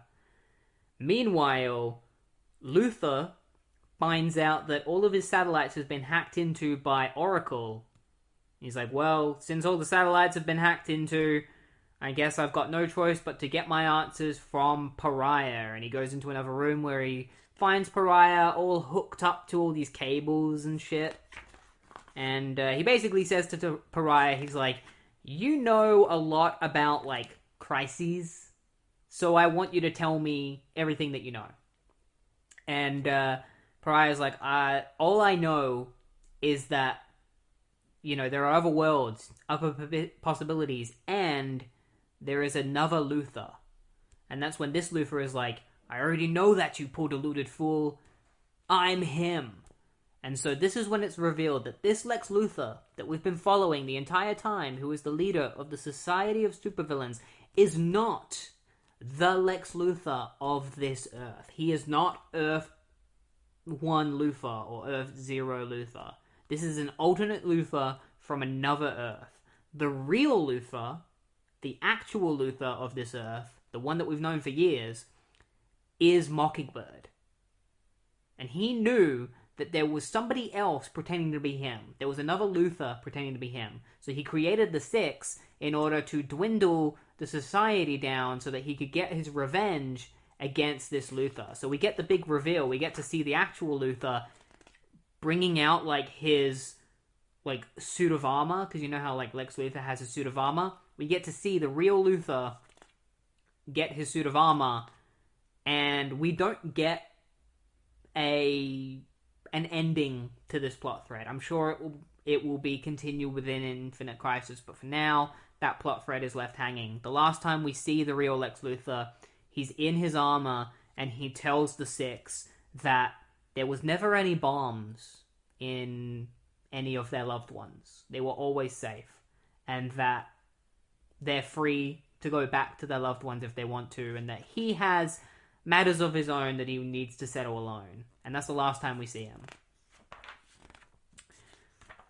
Meanwhile, the Six continue their fight against all of the villains, where we get a couple of plot twist reveals, like how Knockout, one of the villains of the society, is actually Skandal's girlfriend. And so Knockout was the mole that was within the secret society the whole time. Ragdoll fights his father, because his father is a member of the society, and he is saved by the Parademon, and the Parademon sacrifices himself by setting off an apocalyptic bomb, like an apocalypse bomb, like a mother box bomb. He sets it off, which blows up the entire building, saving everyone, but unfortunately killing him. There's a sad moment where Ragdoll is kneeling against Parademon's dead body. It's like, dear loyal demon, you've misread me. I don't know any jokes. Wait, you're missing 3 limbs, and you're about to bleed to death in the mud without ever having had a name or a home. And the Parademon starts laughing. He's like, see, I told you you were foot. And then he dies. Deadshot fights Deathstroke, and knows that he can't beat Deathstroke. I think this is supposed to be a moment of Deadshot being like, I'm trying to die. Because he straight up tells Deathstroke, he's like, why don't we just have a shootout? You know, you got a healing factor, I don't. And Deathstroke's like, you know you're gonna lose. And Deadshot's like, yeah, I know, but I still want to fight you anyway. And so Deadshot just gets riddled by bullets and almost dies. So, like, we just see Deadshot, like, bleeding out. Vandal Savage holds the fake Lex Luthor hostage and is like, you are attacking my daughter. Stop it or I'll freaking kill you. You know, let her go. And Luthor is like, put the blade down, Vandal Savage, and let's make a deal like twin Napoleons. And we don't get to see the outcome of this deal, but we might later, you know. But again, that's another plot thread that is not resolved in this final issue. And then we end on a little bit of an anticlimactic ending where, you know, the Society have retreated, the Six have kind of gone their separate ways. I mean, they're still operating, but Catman goes and visits Oliver Queen, who he has been writing letters to about the Society.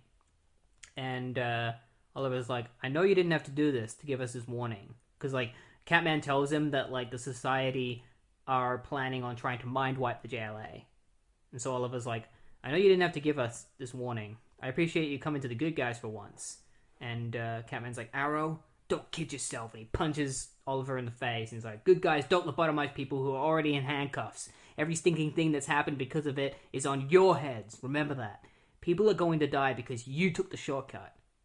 And then Oliver goes to, like, grab his bow and arrow, and Deadshot's there. He pulls out his wrist guns, like, arrow. Bow stays where it lays. It's like, I won't forget this, Lawton. Alrighty. And then Catman's like, you were all great once. You can be that way again, but you better hurry before the line between you and us gets too damn blurry to see. And then Deadshot and he, like, walk away together, and Deadshot's like, so what do we do now? He's like, we get the others and decide if we're going to be saints or sinners somehow. It's like, oh hell, let's just flip a coin. And that's where it ends. It ends right there.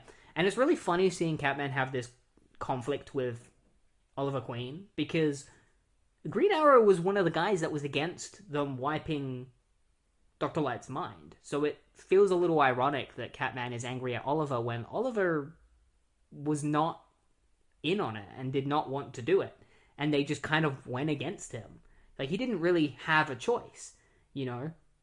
It was the numbers. Like, the rest of the Justice League wanted to do it. What was Oliver Queen going to do? He couldn't stop them. He's just a regular guy. Like, everyone else had powers. Zatanna had magic.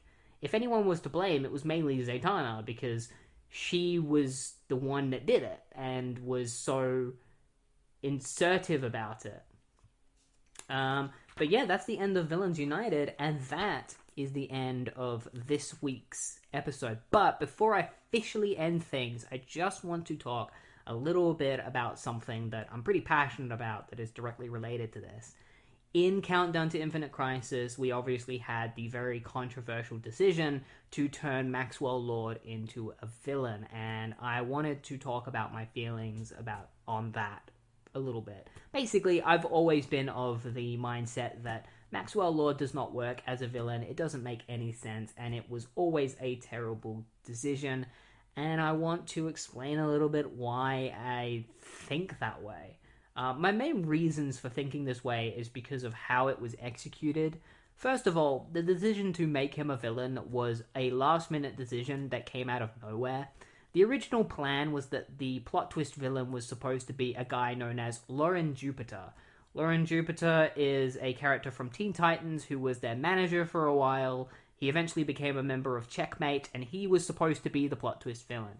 But Dan DiDio came along and was like, nobody knows who the heck Lauren Jupiter is, make it somebody else, let's draw somebody from a hat. They drew Maxwell Lord, and they decided that Maxwell Lord would be the villain. Now, the reason why it doesn't make any sense is, first of all, they got their idea of Maxwell Lord completely wrong. Like, very early on in Countdown to Infinite Crisis, Ted Kord says that Maxwell Lord is the one who taught them how to do their scans. Now, this is just straight up blatantly false, like, it's a complete lie, like, It just goes to show that they didn't do their research at all when they were writing it, because back in JLI, specifically in a JLI special, Booster Gold and Ted Cord, one of the biggest scams they ever did was that they started their own hotel using Max's money without telling him.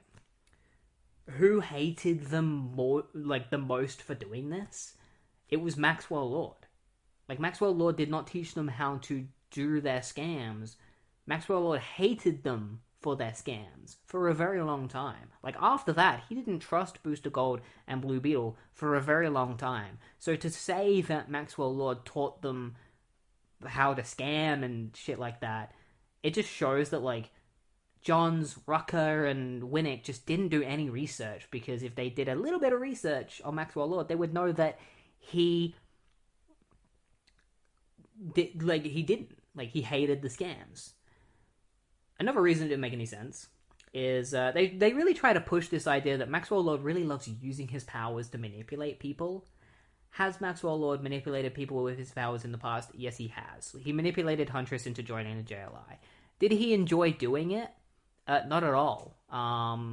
He gave the false idea that he enjoyed it, but there are multiple issues of JLI that explore the fact that Maxwell Lord doesn't actually like manipulating people with his powers. He had nightmares about it. You know, there's a whole entire issue where he dreams about becoming a superhero who uses his powers to manipulate criminals, and he fully regrets it and it becomes a nightmare. Like, he uses his powers to manipulate a woman into sleeping with him, and then completely regrets it afterwards, saying that he's starting to become a monster and that he doesn't want to use his powers this way ever again. And he's very sincere about it. So the fact that they just threw all that development out of the window and was like, well, he was pretending the entire time to be a good guy, it's just not very good writing and is complete character assassination.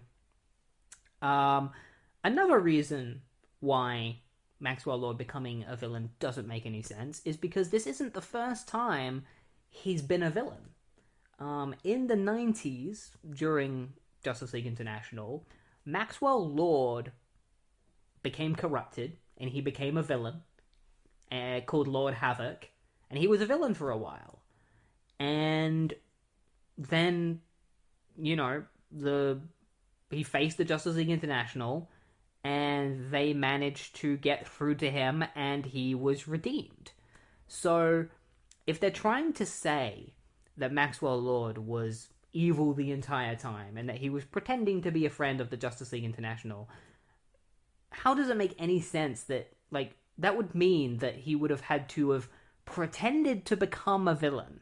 Like, pretended to be a good guy, who then pretends to become a bad guy, who then pretends to redeem himself. It's just all these loopholes that you have to get through to try and make this make sense, and it doesn't make any sense. It's like, what kind of mind games is Maxwell Lord trying to play where he's pretending to become a villain, and then he pretends to redeem himself because he was evil the whole time, apparently? It just doesn't make sense, and that is why Maxwell Lord being a villain was a terrible decision. Didn't make any sense. It just goes against a lot of, like, there's just so much contradictory stuff. And as a villain, he's just not a very good villain. He's just Lex Luthor number 2. Like, they don't even do anything interesting with him at all. In fact, they killed him off pretty soon after he was introduced. And then when they bring him back, they still don't do anything interesting with him. Like, he was a much more interesting character in the Justice League International, and I would highly recommend going and reading Justice League International just so that you can see the true Maxwell Lord for yourself. Like, if you are somebody who has only ever known Maxwell Lord as a villain, I highly implore that you go back and read Justice League International so that you can get to know Maxwell Lord the way he should be, and like him at his best, the best version of his character. But yeah, so now that little round is over and I finally talked about that whole situation, that's it for this episode. And next week, I will be continuing Countdown to Infinite Crisis with a bunch of new stories. We got Lightning Strikes Twice, which is a Superman and Shazam crossover, or Captain Marvel, as he was known at this time. We've got the Rann-Thanagar War. We got Spirits of Vengeance, and we've got Crisis of Conscience. And so that's all going to be next week. I hope you enjoyed this week's episode, and I hope to see you next time for Countdown to Infinite Crisis Part 2.